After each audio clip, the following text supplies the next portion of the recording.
Streaming. Gotta wait for this to load.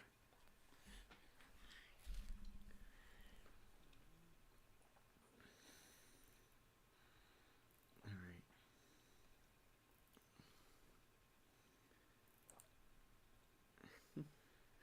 Oh, good. We are live.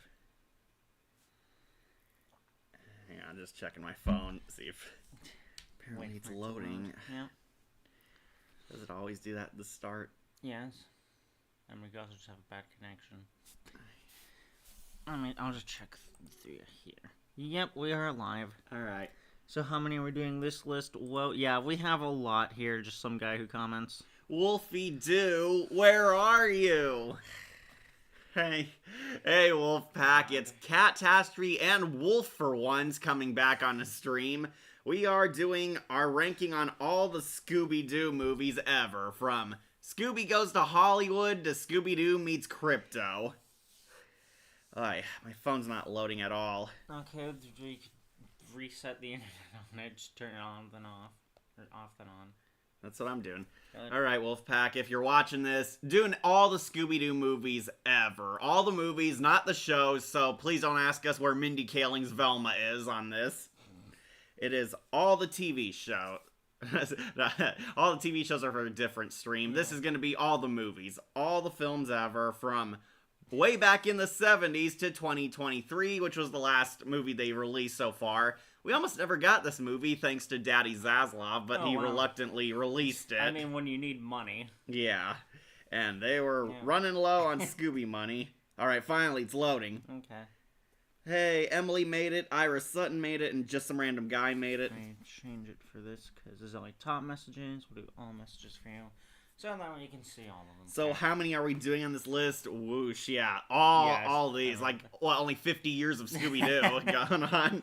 It's Wolfin' time. Haha, you did it. Hey, Ira, we are here. We're finally talking about every Scooby movie ever because, honestly, Wolf doesn't want us to do actual reviews on them because he doesn't think... he thinks they're too good to talk about. And some are too bad we don't want to talk about them. Wolf, you like Scooby-Doo, right? Yeah. Hi, Wolfie. Emily says hi. I only grew up with the thing alongside you. At least they didn't make a Velma movie. That would go beyond the F rank. Yeah, it would. But we lost the Hex Girls spinoff too, thanks to Velma. That's fine. Hey, it's Emily. better they're not ruined. So... yeah, do we even need to explain Scooby-Doo? Talking dog and his band of friends solving mysteries together. Right, it's children's Ghostbusters, but the ghosts aren't real. They're all just regular guys being criminals. In some of the movies, sometimes the supernatural's real. It gets weird. Also, sometimes they teamed up with the Three Stooges and the Super Friends. Yeah, and Sandy Duncan. Who? Exactly. And the Globetrotters, of course. Because Scooby-Doo spans so many films, they have been able to spice up the formula. Sometimes they do fall prey to it and give generic movies, but the Scooby movies really got a budget and were allowed to play around a lot more with new concepts, new monsters, fun ideas, and more outrageous things like Scooby-Doo teaching a Ghoul School or fighting real zombies. Yep. Very great stuff. And yeah, Wolf, even the live-action movies made it on here. Oh, good. There was only, 4 of them? 5. Daphne and Velma. It got added. Okay. I'm sure everyone's looking forward to that one. With the hippie who may or may not smoke pot. No, Norval says he's against drugs. And even Kiss. Yeah, Scooby met Kiss. That's right. Yeah, looking forward to that one. Yeah. That was the new Scooby-Doo movies, the Scooby-Doo and Guess Who. Yeah, the guest stars shows. The Guess Who is alright. I've seen a couple episodes of it, but it does not capture the same feeling that the original... They caught the animation right. Oh, yeah, definitely. That's what's most impressive.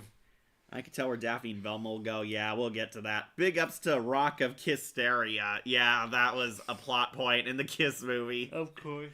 Alright, so if you have no idea how tier lists work, we're going to be ranking best to worst. And we also have a new section on here. We'll talk about, the new one is Never Saw. These are movies we never saw. Right. And you're going to be seeing quite a few of the later era movies going up here because all these are explained in detail. Yeah, I know. I found a really good tier list. Jeez. S tier, flawless victory. Greatest Scooby movies ever. Yeah. They are must-watches. A tier, amazing films, required viewing for all fans. Pretty good. Not perfect but very good. Okay. B tier, fun but not essential viewings. They had their fun moments, but there are some criticisms here and there. C tier, a lot of issues, but a few fun moments. It is kind of an okay movie. Yeah. There was definitely fun to be had, but it's not an all-time must-watch S tier Scooby flick. D tier, did not personally enjoy, but can understand why others would. Yeah, these are ones that we hate, but others might like. We might be seeing some on here. F tier, not a good movie, would not understand why someone enjoys it. Crap. They are crap. They are worse than Mindy Kaling's Velma bad, okay? And never saw, which is ones we never seen, and yeah, Wolf is gonna have a lot of those on here. Oh, yeah.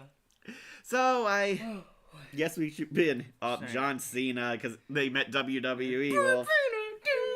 Yes, I remember that. You know, Scooby-Doo is where I discovered Kiss and the Globetrotters. I didn't discover Globetrotters there. Same. I knew Kiss from Family Guy. Yeah. that was rock and roll. Go wait in the back. In Guess Who, for some reason, they made Daphne's legs huge. Did they? I think they were trying to emulate the original animation. Well, she kind of has the thinner legs.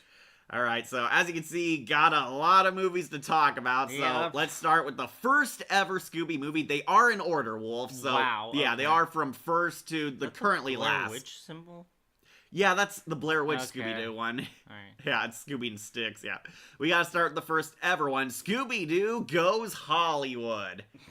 Do you remember this one, Wolf? No, I don't think I've ever heard of this one. This is the one and only Scooby movie that has nothing to do with horror or solving mysteries. Incredible. It is a meta commentary on Scooby-Doo's popularity. Basically, Scooby-Doo is a fictional show in this universe, and Scooby and Shaggy are kind of sick of being mistreated by Hollywood. They're like used as kiddie show characters. They get no respect, and they're forced to do their own stunts and almost get hurt doing goofy ass antics and slapstick. And Scooby wants to explore other genres in his career. He wants to leave the Scooby show and become a movie star, mostly thanks to Shaggy influencing him. And basically, we get a comedy montage of Shaggy and Scooby going to this bewildered Hollywood executive guy and annoying him with their awful movies. Like, Scooby's in a Western, he's in a musical, he's on Happy Days, he's on The Love Boat. Yeah, basically, it is a bunch of comedy antics of Scooby trying to do other genres, only to epic fail. Okay. You don't remember this one? Part of it's honestly coming together in my mind. It is very far in the memories, but yeah, I partially remember it at the very least. Definitely an interesting first film to do. Yeah, it was pretty much commenting on how huge Scooby was with people. Like, there's like a meta commentary that people love Scooby when he's a mystery-solving dog. The Hollywood exec is telling Scooby that his career is fine, he's actually huge, but Scooby doesn't think he's popular anymore. Yeah, and basically, like, it makes public news that Scooby's leaving his show, and all the kids are crying, and they need Scooby-Doo, we need you, becomes like a chant, and people want to convince Scooby to stay on the show, basically. Right. And Scooby's kind of like having this crisis. He doesn't know if he wants to continue it. And yeah, it is a very bizarre start to the Scooby movies, but yeah, I will say it is very funny, of course, because Scooby screws up on all these movies because his wacky personality. He tries doing the Sound of Music, and while he's singing, he falls off a cliff. Of course. He tries doing the Love Boat, and he crashes the boat into like an iceberg.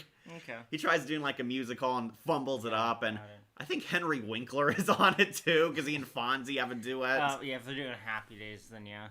Yeah, it reminds me of that home improvement game for the Ness that Angry Video Game Nerd reviewed in one of the Christmas specials. Yeah, it was Shaggy's idea for Scooby to be Hollywood actor. Yeah, basically Shaggy is kind of the villain. He's whispering in Scooby's ear to basically quit the show and get respect, and it's more so about Shaggy wanting to leave the show, and he convinces Scoob to join him. Like, Shaggy's kind of this bad influence, giving Scooby these terrible ideas. My cousin had this movie, and I don't really remember much of it. Yeah, it is kind of a B movie. Okay. It is not the worst thing ever. It's actually pretty funny, but it's not really one that you'd expect from the genre. Yeah. It is kind of like a bro comedy / kind of a skit segment, because all the films are like different segments. Yeah, okay. Yeah, it's fun, but not an essential viewing. Okay. That's where we put Hollywood. But now we get to the ones Wolfen is now familiar with, yes, the Boo Brothers. Yes, okay. Very kooky, very spooky Boo Brothers. Yeah. It's the one where Scooby and Shaggy inherit his Uncle Beauregard's mansion. I quote one line from this so often. Yeah. You know it can't. Leave this place. It's such a good... With the Cobra Commander Colonel guy. Yes. It's so good. And I really love it because, of course, the Boo Brothers are just the Three Stooges. Right, but then you also have the weirder elements of the comedy, like the two southern siblings with one that has the crush on Shaggy. One's trying to kill him. Right, and then there's the escaped ape. And the Skeleton Ghost and the Cobra Commander Civil War Colonel Ghost, all hunting and trying to kill the guys. Right, you got Scrappy basically leading the efforts. Yeah, Scrappy's actually the smart one in this one, and I actually think these movies redeemed Scrappy after how many people hated him on the show. Yeah. It's like on the show he was kind of like more of a fighter. He liked to get involved and get physical. Here, I mean, even here he does that. I think often he challenged it and like Shaggy has to drag him away. Right, but Scrappy actually gets good hits in this movie too. Yeah.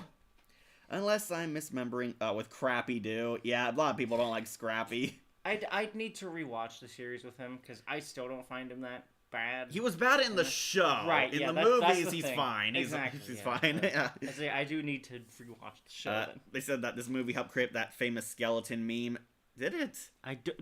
Oh man, that skeleton meme. Which skeleton meme there's a lot.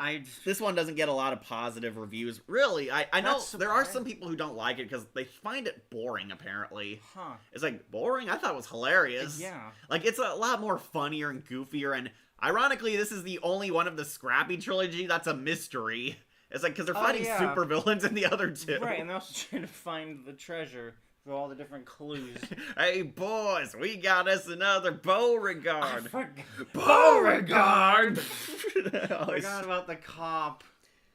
There was that one ghost car episode where he actually knew that he couldn't defeat the car. I think I might remember what you're talking about, but not fully. No. Boo Brothers, lots of crazy antics, basically, but it's very funny. It's, like, so hilarious. Right, you have the Boo Brothers, I think, have their own little arc. Yeah, the Boo Brothers have their arc of actually being competent heroes by the end. Most of the time, they just mess everything up. Right, Shaggy and Scooby are trying to solve the mystery. Of course, Scrappy helps, and I swear, that gorilla wants to do it with Scooby. Yeah, definitely. He's, like, petting him. He's like, so weird. Scooby. And he's, like, giving him that weird creeper look.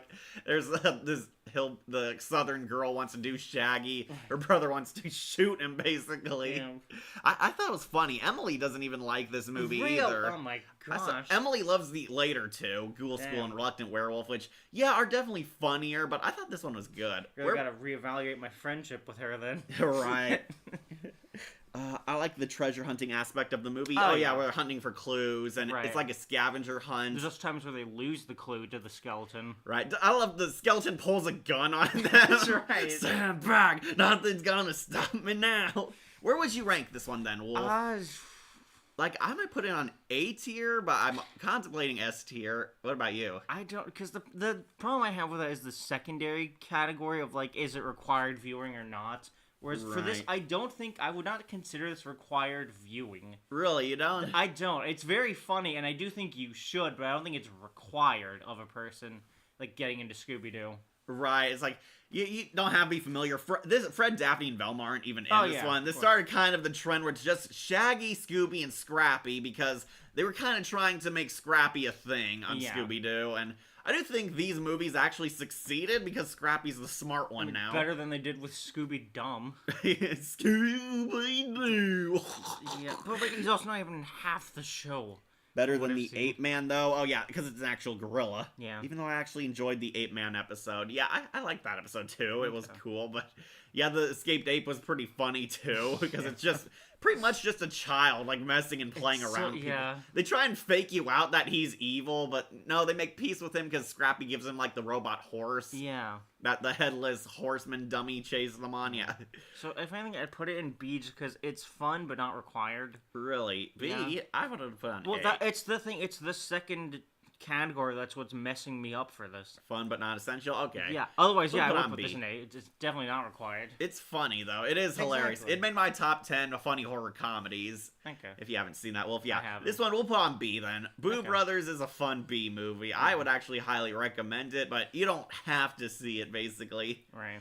All right, next, the Ghoul School. Oh, I love this one. So, The Monster this one is a Girls. major fan favorite movie where Shaggy, Scooby, and Scrappy think they get jobs as teachers and they think they signed up for a girl school, but no, they signed up for a Ghoul School where they have to teach monster girls, and everyone loves it, but Wolf absolutely hates the puns. It is a colossal hurricane of puns and a lot of wordplay humor in this movie. But a lot of people really love it because the Ghoul Girls are great. Oh yeah, they're fun. I also love All the Way to Callaway. Yeah, I the love boys' those school. boys. I love the fucking volleyball plot where it's being remote controlled. Love how Fanny stood around and did nothing when Right. the ball came towards her.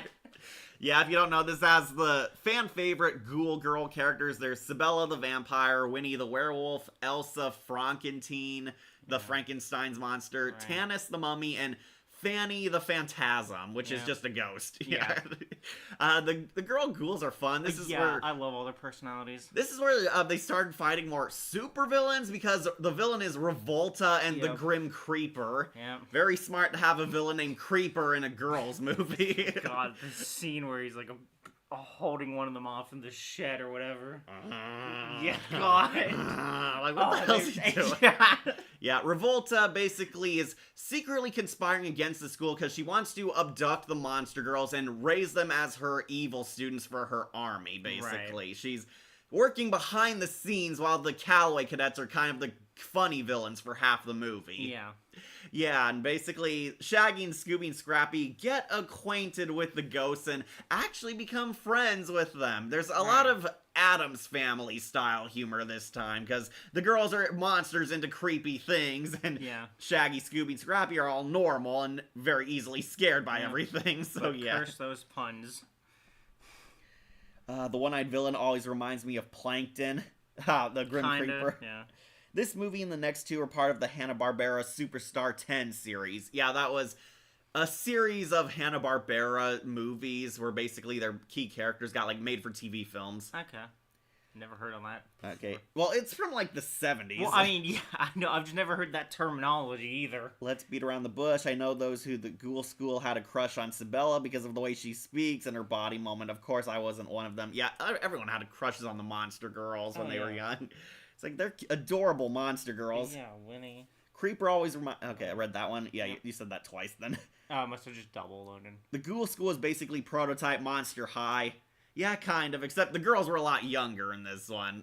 Like, well, they were all of varying age. They all vary from age. Yeah, Tanis was like a kindergartner. Exactly. And Sibella and Elsa were full-on teenagers. Right, and Winnie's kind of like maybe the 11, 12 range. She's not a teen yet. I'm going to revoltize them. Revoltize them? Oh, how revolting. God. Yes. Now stop cringing and get to work. Speaking of creepers, I heard that the first computer virus was named after Scooby-Doo Creeper episode. Oh, the Renegade virus. Oh, interesting. Creep. What movie belongs in S tier for the Scrappy rap alone? Oh, yeah, that has the dance party ending where Scrappy raps with matches. I forgot about that. And all the boys hook up with the girls. Of course. It said that Ghoul School takes place in OK, Kale, Let's Be Heroes. Oh, yeah, did you know that, Wolf? I remember the special that came out and everyone was throwing, because, like, they threw them into, like, and they were all by the same voice actress. That's... Like, except for Tanis, because her voice actress apparently died. Aww. Yeah, they were all played by 4 of the 5, at least. That's insane that they were able to get them, though. Right. The ages are weird. Yeah, they were kind of all over the place, because, like, 2 of them were very clearly elementary schools. It was like a boarding school. Yeah, and a school that only had 5 students until the end. Right. I also love all the dads threatening Shaggy and Scooby.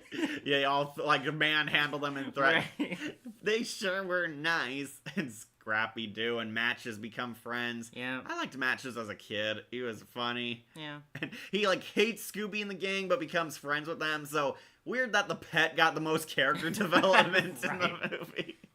Where would you rank Ghoul School then, Wolf? Oh, man. I know everyone is dying to have it in S rank because it is considered not even a cult classic anymore now, regular classic. Yeah, honestly, I agree with that, honestly. Really? I hate the puns, but I could bear through it. It's still a fun time even today. The girls were fun characters. All of it. It was just nice. All right, Ghoul School, our first S tier masterpiece. You're going to make me a very mad mummy. I didn't realize that Rusty Taylor voiced the ghost girl until years later. Yeah, Rusty Taylor, the voice of Minnie Mouse, and Martin Prince on Simpsons. Okay, that makes sense, actually, because the highs. Yeah. Oh, I just realized I wasn't supposed to be here, but Circus At in my operators area let me be here. Okay, so this person had time to join us. Oh, nice. Glad you could be here. Yeah, Ghoul School S tier. Yeah. I really like it, and Wolf can actually survive the puns. Yes, and you all definitely should watch it at least once. Yeah, surprise. A Scooby movie had actual cool girl characters, but that didn't happen till later. Alright, next is Scooby-Doo and the Reluctant Werewolf. Where Dracula forgets all of what they've done to protect his daughter. Yeah, it's weird. It is the exact same Dracula from Ghoul School, and now he's the bad guy who wants to force Shaggy against his will to help him. If you don't know, Shaggy gets turned into a werewolf because Dracula needs a race car driver for his monster race rally. But he couldn't get the werewolf dad? Apparently he retired. He went to Florida or somewhere, and so they needed a new werewolf, and Shaggy got a job as a pro NASCAR race car driver in this version with his weird Batmobile, and basically they turned him into a werewolf to qualify him to join his monster rally so Dracula can finally start it. Doesn't he have a girlfriend in this one as well? Yeah, this is where we meet Kooky. So. She's his cheerleader, basically. That's one of the few things I remember of this film. Right, Shaggy, Scooby, Kooky, and Scrappy are all the team in this version. Basically, Shaggy's turned into a werewolf, he's abducted, and if he wins this race, Dracula will change him back and he'll have his freedom, basically. So, Shaggy, of course, reluctantly goes along in this race, and it is pretty much wacky races with Darkstalkers. Exactly. And you might not like this, Wolf. It was another movie with cheesy puns and goofy humor. There's a lot more slapstick this time, but there are some puns. Weirdly enough, I think this one caused me to have a nightmare so long ago. Really? Yes, I don't know why, but this feels like the one thing that did it. Here, have a finger sandwich made of real fingers. God. It's so cheesy. And it has everyone's favorite song, Doing the Werewolf Rock. Doing the Werewolf Rock. Rock! It's so weird. It's an out of nowhere musical number. I mean, it's Scooby-Doo. It makes sense to have that. And various Simpson characters as well. Not to mention a foul-tempered phantom. That was Ghoul School. Okay. It's strange that Dracula isn't the Dracula from Ghoul School, but it is the same guy. He's voiced by the same guy. And it's just easy to get him, probably. I guess Sabella didn't defend her teacher. So yeah. And Vanapyra is the dumb brunette. She's Dracula's Harley Quinn. And how can you forget the Hunch Bunch? Easily, as it turns out. Yeah, there's the Mad Genius Gentleman one, and then there's one where Frank Welker does his Tasmanian Devil voice. Of course. He's talking, blood and math that we had then. Okay. There's a story that Googie had a mixed reception towards fans. Oh, really? That was the girlfriend. It's she was only in this one movie. So. And yeah, basically they gave Shaggy a girlfriend character because the last two movies didn't really give him a girlfriend. Yeah. Well, he had a stalker. And Dracula had green skin. I forgot about that. Yeah, we're also ranking the 22-minute specials on this, if you've seen them. I have seen most of them. Wolf probably hasn't. And don't forget, GK. Not GK. Oh, no, not GK. Who's GK? GK, Genghis Kong. That's his final plot. And it's this giant King Kong with Genghis Khan's face. What the heck? It is a lot more of a goofier Scooby movie. It's I know Scooby-Doo's always been goofy. That's all it is. Right. Genghis Kong, the final boss, and they beat him by turning Shaggy's car into a roller skate he slips on. Incredible. Really, Kino. I will say, I did like a lot of the rival race car drivers. They got really cool designs. Okay. I like the Dragonfly and Mr. Jangles, the skeleton. And the swamp thing was basically the swamp monster. Oh my gosh. Yeah, I'm kind of glad I don't remember this now. A lot of cheesy puns. Oh boy. Basically, surprise, Shaggy wins the race. Who would have seen that coming? Dracula doesn't keep his word, and then they, like, steal his magic book, and they have, like, a wacky escape. Dracula's ran over by a train or something. Okay. And they finally fix the curse and return to normal, but we actually get a sequel bait where Dracula and the Hunchbox come in and say, "We're back!" for a sequel that never happened. Good. Yeah, Wolf, you might not actually like this. Yeah, it doesn't sound like I would. I love it. As much as Funny Races has been around and I've kind of enjoyed it, I really like the Tom and Jerry one the most. This does not sound as fun as that. That's right. I remember the ending where they assumed they were going to get a sequel and Drac and the Hunchbox said, "We're back." Yeah. That is the most ridiculous monster ever. Yeah, GK. They're kind of like the one-eyed skeletons. Okay. From the Scooby-Doo Monsters Unleashed. Okay, yeah, the skeleton guy looked like that. Okay. That was the most ridiculous monster. It was just a parody of the Wacky Races. Yeah, it was. Exactly. Parody of Monsters Go Home. I can predict where the next one's going. Vanapyra inadvertently helps them out. Yeah, Vanapyra, the ditzy vampire chick, had, like, the book and told him that, oh, the cure was in here. Okay, I'm here. What I missed? Only the first three. We put Boo Brothers and Hollywood on B, and Ghoul School is our first S tier. But where we will put Reluctant Werewolf. I need to see the categories again. I need to see that it says, fun. I would put it on A, honestly. I loved it. It's hilarious. And you know I love bad puns, so You consider it required viewing? Yes, doing the werewolf rock deserved a Grammy. Okay. Also, Emily loves Vanapyra. That is one of her favorites, because she was kind of the fan favorite character, because she's this hot bimbo chick who serves Dracula. She's kind of his Harley Quinn, basically. The bimbo archetype. Right. Better than Genghis Kong. Yeah. Where it's King Kong with Genghis's face and his stupid Mongol hat. Okay, Wolf doesn't remember this one, though. So I'm putting it on A just to troll you. Alright. Yeah, Reluctant Werewolf, A tier. It is fun, and it was a decent finale to the end of the Scrappy movie era. But next is Scooby-Doo Arabian Nights, which Wolf hasn't seen at all.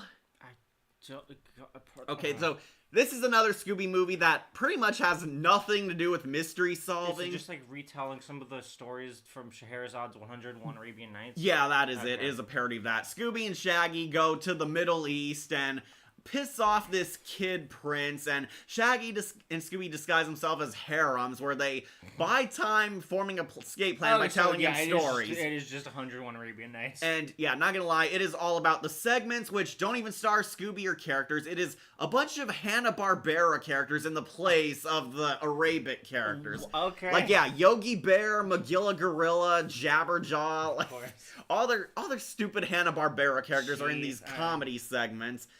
Jennifer Hale got her first acting role on this movie. That's insane. Yeah, it was very weird. And Shaggy and Scooby are not actually part of it. They're kind of the, what's it called? Like the connecting piece. Like, the framing device. Yeah, that's it. They're the framing device. Okay. Their segments are taking place around all these segments that Shaggy's telling, basically. Yes, it's hilarious. Someone really liked it. Someone liked Reluctant Werewolf. Vanna is not really bad. She wants Shaggy to remain a werewolf, but is also good sport when Shaggy wins. Yeah, she was friendly evil. Yeah, this was the first film appearance for the voice actress Jennifer Hale. She plays like this girl who makes magic wishes on Magilla Gorilla. Okay.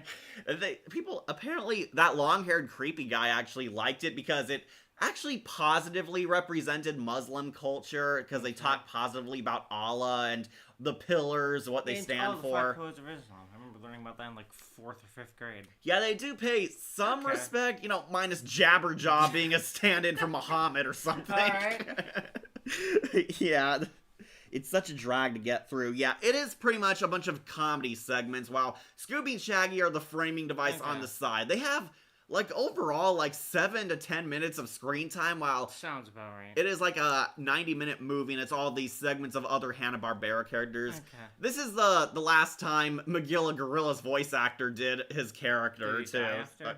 Yeah, he died. Yeah, sadly, he passed away. It's like, all respect to the gorilla, but this is supposed to be like a Scooby movie. They use Scooby to basically advertise and get people to watch. That is... Yeah, it seems more like it's a trap. Yeah, it is pretty much a trap, but the young prince is voiced by Mandark. Incredible. Yeah, it's such a drag to get through. I watched it once when I was young and don't remember much from it. Yeah, because it had nothing to do with Scooby. Makes about as much sense as the Chipettes dressing up in harem clothes in the Chipmunks Adventures. He's talking about that animated movie. Yeah. Yeah, the Sultan was voiced by Mandark. Better than that horror Winnie the Pooh, though. This one I actually might put on D. Cause that's fair. Like, I did not enjoy it. Yeah, others might enjoy it, we just don't. That's fair. Yeah, we're putting this one on D. Sorry, Arabian Nights is not our cup of tea, and Wolf never even saw it. He probably won't, because it stars every Hanna-Barbera character but Scooby. Alright, finally, it's terror time. Oh, man. What was supposed to be the last Scooby movie and the final farewell to the franchise. Renaissance. Yeah, look, doesn't it look like the end of this series? It was the end of the final chapter. Right. It's Jason's final chapter of final chapters. Okay, so for those of you who don't know, Hanna-Barbera was basically considering retiring the Scooby-Doo character, and this movie was supposed to be a final farewell, and because they thought they had nothing left to lose, they threw everything in there, Right. and it was epic. A masterpiece, honestly. You have to put this in S tier. It doesn't belong anywhere else. Anyone gonna complain? This is S tier. This film got a, 2010s fucking, sequel to it, which was awful, of course. Which was awful, yeah, But, we'll that's get just to to show how much people love this film. Also, of course, everyone knows Sky Cycle's greatest song, It's Terror Time. You cannot go... Oh my gosh, I love that song. Love It's the movie. terror time again. Yeah. People have been requesting us to review this one forever, Wolf. I know. Would you... The problem is, for me, it's, as Kat has alluded to, there are some projects that I do want to, but I find myself just finding them too good that I can't really find any way to meaningfully commentate on them. Yeah, if you're wondering, we would give it a 10 out of 10. It is great. It is one of the greatest Scooby movies of all time. If you want my review, just go watch the film. It's good. It's amazing. Winnie the Pooh, Blood and Honey 2 is peak cinema. Oh, no, Emily, no. Even as a kid, I couldn't get into Scooby-Doo and the Arabian Nights. It just didn't really feel like a Scooby movie, or the Scooby and Shaggy were supposed to be there. Okay. Yeah, it pretty much wasn't. That was the problem. Yeah. It's terror time again for the first time. My era, the 90s, yes. Welcome, Christopher. This time, the monsters are real. Yeah, this is... For supernatural threats are real, even though the Scrappy movies, they were real too. Right. But this time they're dead serious. Yeah, you have the zombies that are actually the good guys, and then you have the lesbians in Louisiana who are Catwomen who made the pact with ISIS. Hey, we don't know they're lesbians. Lena isn't a Fred. Lena was told... Well, she could be using her charms to bewitch him. Yeah, if you somehow never seen this movie, the gang are full-grown adults this time, and they're trying to find real supernatural evidence for Daphne's show, and they're convinced to go to Zombie Island, which is really Moonscar Island. Yeah. Allegedly it's haunted, and they find out that the monsters are indeed real on this one. Also, the history behind Moonscar Island is still one of the darkest things I've seen in a while, I think. Right, this was a really dark Scooby movie because people die. There's actually a kill count in this movie. Yeah, you have the pirates going in to put the villagers into the water to get eaten by crocodiles. Right, and a bunch of Southerners starting a plantation there die. A bunch of tourists were killed off screen, and apparently gangsters were killed there too because there's mob zombies. And the Confederacy troops, too. Yeah. One of them is actually made it as a ghost and not a zombie. So, And Mark Hamill is half the cast in this movie. Is he? He's the evil fisherman guy. He's a couple of the zombies, and I'm pretty sure he's that guy who screams twice in the flashback. Probably.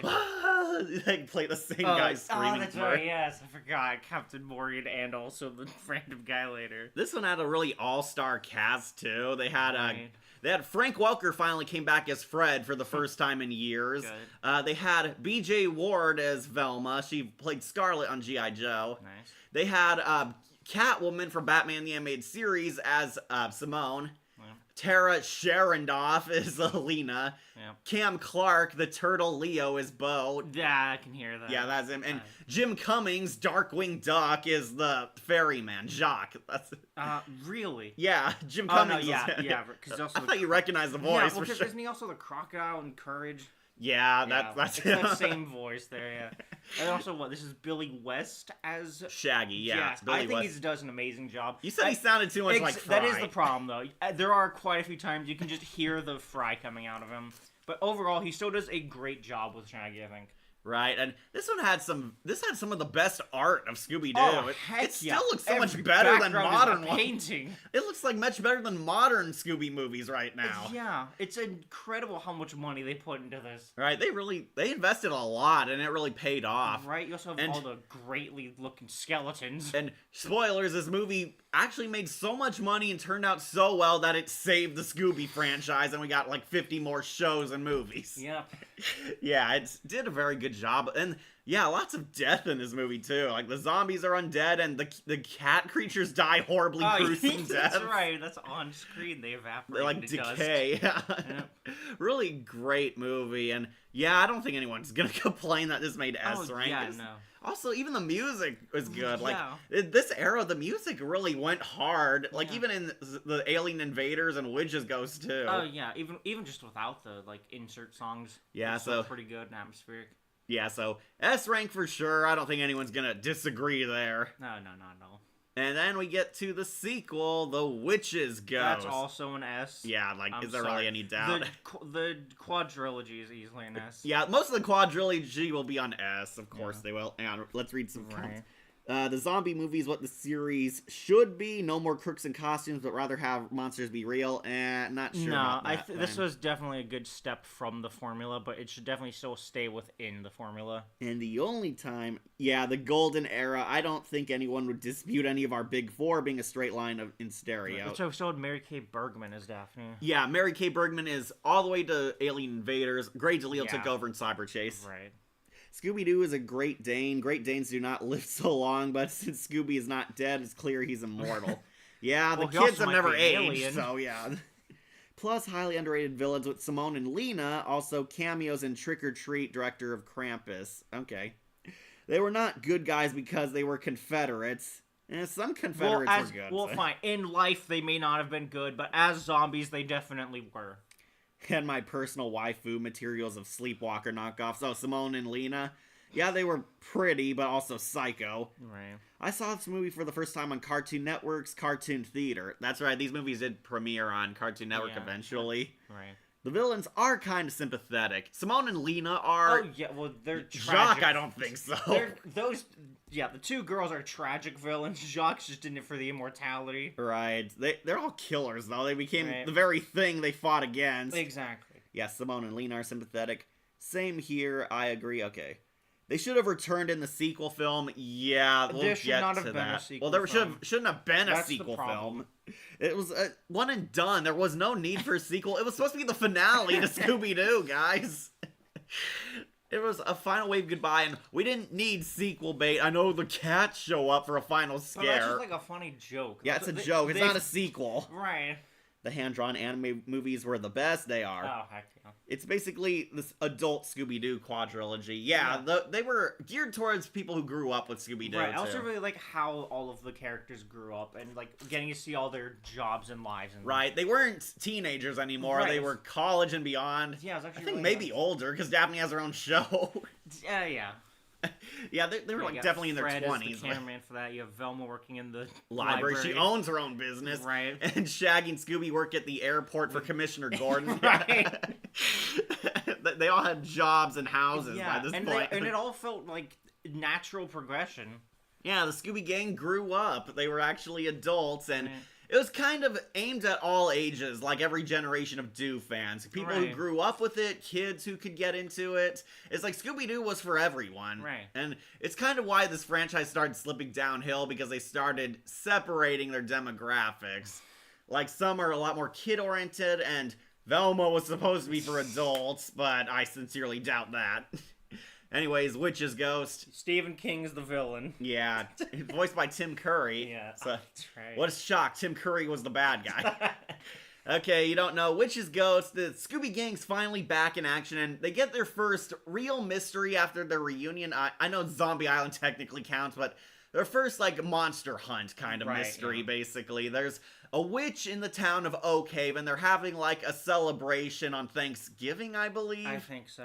They have, like, a Puritan village set up. It's like a folk town kind of theme park. Yeah, it's supposed to be a nod to Salem. And allegedly, there's a ghost haunting here. They're originally there vacationing with Ben Ravencroft because he's trying to help clear his ancestor's name and find a book, which will help act as quote-unquote proof to help her. Right, which the ancestor was supposed to be just the medicine woman who got castigated as a witch. Right, and kind they fight like an evil ghost witch that is haunting the area and shooting fireballs at people. And how can we forget, this also introduces us to the Hex Girls. Yep, Jennifer Hale finally got to be in that band. Yeah, Jennifer Hale, Kimberly Brooks, and the girl who's a drummer in real life. Oh, heck yeah. Yeah, the Hex Girls, fan favorite characters who... Man, were so popular, they popped up again in a lot of Scooby-Doo media. Oh, yeah. They came back in What's New Scooby-Doo. They came back in a few of the movies. Mystery Incorporated. Mystery Incorporated had them, and unfortunately, Velma had them, too. Of course. Like, Jennifer Hale played Thorne again. Yeah. Only this time she's kind of a washed-up drug addict.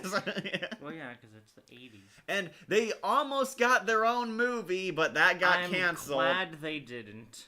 I'm glad they didn't. Yes. Emily's gonna be pissed at you. Emily loves the Hex. Because I don't want them to be ruined. Yeah.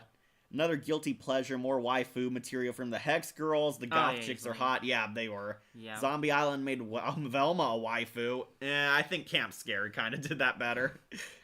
Here's how I feel about Velma. Barf emojis. Yeah. It hit me that Ben owed a lot of money to the restaurant that Shaggy and Scooby ate at. Yeah, but since he's trapped in the book, the restaurant lost a lot of money too. Oh, well. The Hex Girls deserve better. Yeah, definitely on Velma. Light Jones agreed. Oh, that's right. Fred had a crush on Thorne. That's right, yeah. She was the hot one. Yeah. She was the main one. And, yeah, love triangle, because Daphne's supposed to be his girl. Right. I think. Basically, they solved this witch mystery. It turns out to be Thorne's dad. They were doing, I think, a publicity stunt, basically. Yeah. They were trying to use the bad PR to attract people to their town, exactly, and increase the money. The mayor was completely in on it. Yeah. And Ben is pissed because they kind of disgraced his ancestor's name and were misusing her, but you know she was evil in real life. Well, as we find out, yes. And this is why this movie is so good, because we actually get a bonus twist. There's actually a twist villain in this. Tim Curry is the villain, So Ben Ravencroft was actually evil. They find the spell book because they were looking at like the wrong oak tree, basically. Right. It was buried next to the medicine tree she had her camp at, basically. Yeah. They find the book, and surprise, Sarah Ravencroft was a real witch after all, and the extremist Puritans were right to kill her. And he becomes a warlock and turns into an anime villain using the spells and fighting them. And the animation really steps up here. So, yeah, it's very cool. A lot of winds and clouds. They give Ben Ravencroft his sexy evil makeover. Tim Curry's using his smooth voice. Doesn't he, like, take his glasses off, too? Yeah, he can see now, I guess, with the power. Evil powers. We'll stop you. You won't get away with this. Why? Because of you meddling kids. You can't solve me so easily. God. Very hammy over the top, but that's Tim Curry. Yeah, I love that Stephen King is the bad guy, basically. Yeah. He eventually unlocks Sarah Ravencroft's ghost, voiced by Tressa McNeil. Yeah, you can usually hear that. Like, using her Hama voice, basically. And, surprise, she doesn't want to take over the world. She wants to destroy it and kill everything, and it becomes this big battle for the book. And Thorne can use the book because she's 1/16 Wiccan. Yeah. I guess she's 2/3 Catholic, 3/3 Jew. That's how that works. Yeah. Also, Shaggy wasn't voiced by Billy West in this film. No, this is where Scott Innes took over for the rest of the movies. Right. And it was only the first Zombie Island he was... Yeah, Scott Innes did a better job. Oh, yeah, no, definitely. He sounded more like Shaggy. Yeah. Then again, I've always had an attraction to Velma, even on the original series. That's fine. That's fine. She looked like a boy in the first show, but yeah. I know later they finally made her look female, then Mindy Kaling ruined that. Yeah, big epic battle, a lot of funny. There's a giant turkey. Right. Time to baste this bird. Yeah.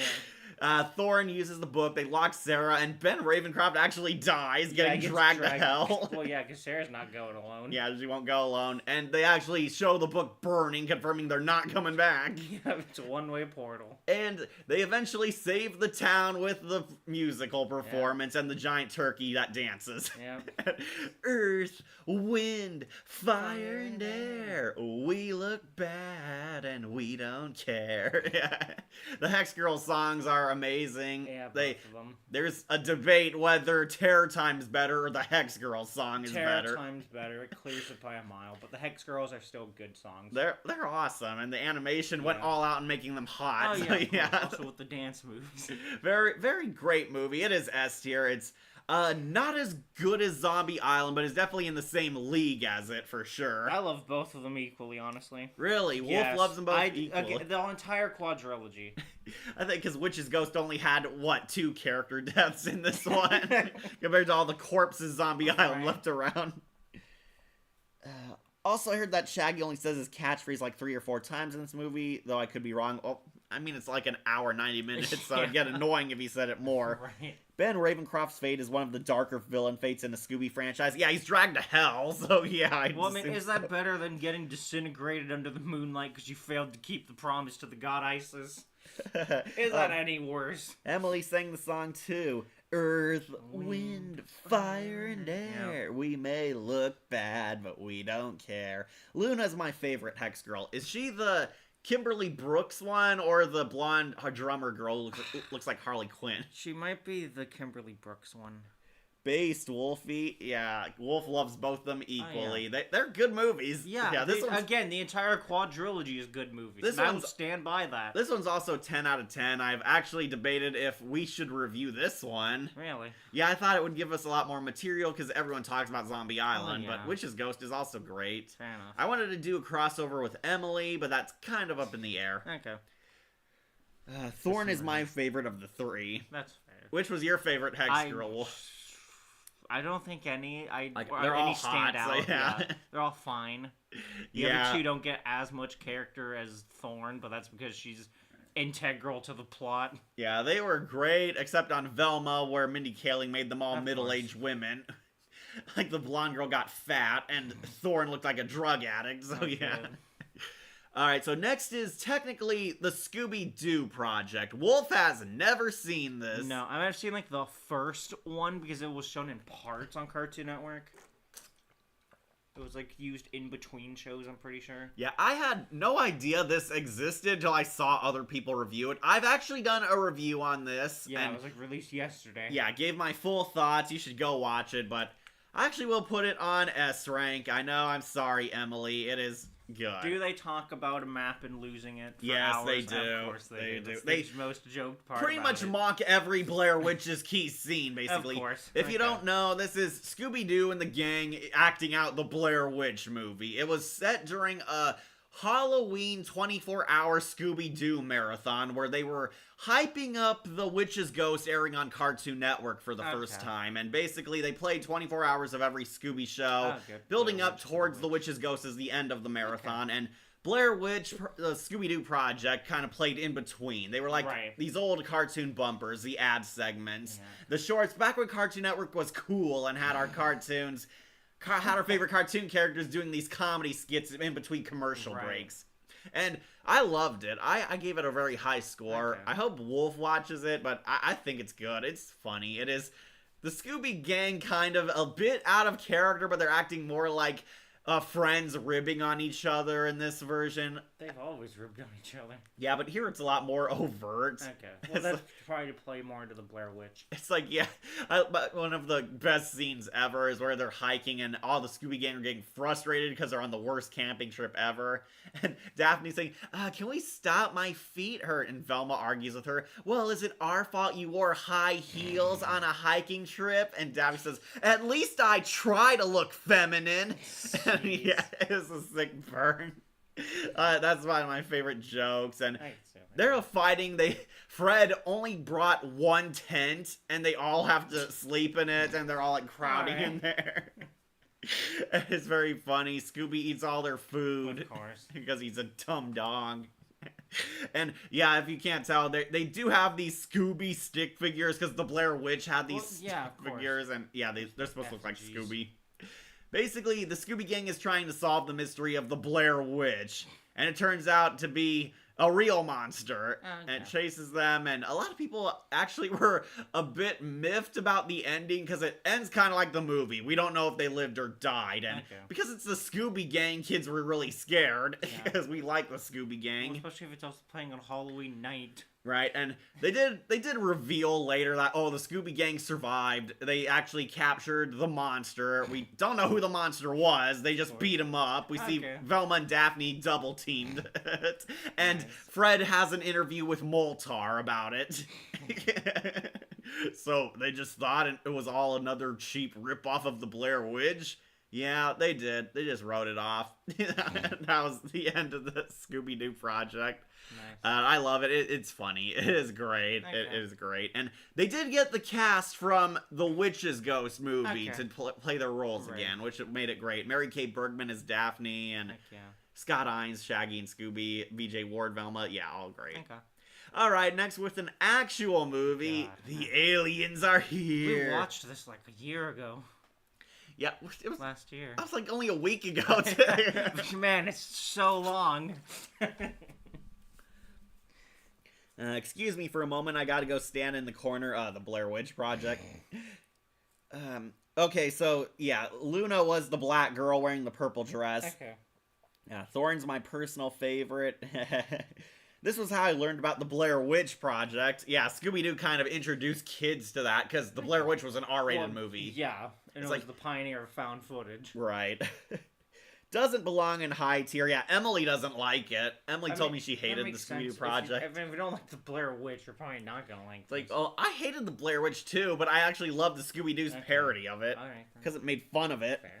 I saw your review, but you forgot to mention how people who saw the Blair Witch film thought the actress was dead and sent letters to her mother. Yeah, they thought the Blair Witch was real. Well, yeah, because apparently also there was an entire website set up to have information regarding this. They had journals, they had items, they had the actors and actresses could not, like, I don't think they could talk with family for it as, like, the promotional stuff. Like, they went all out, and it really did create a sense of, like, people thought it was real. Yeah, I thought it was literal found footage. Yeah, exactly.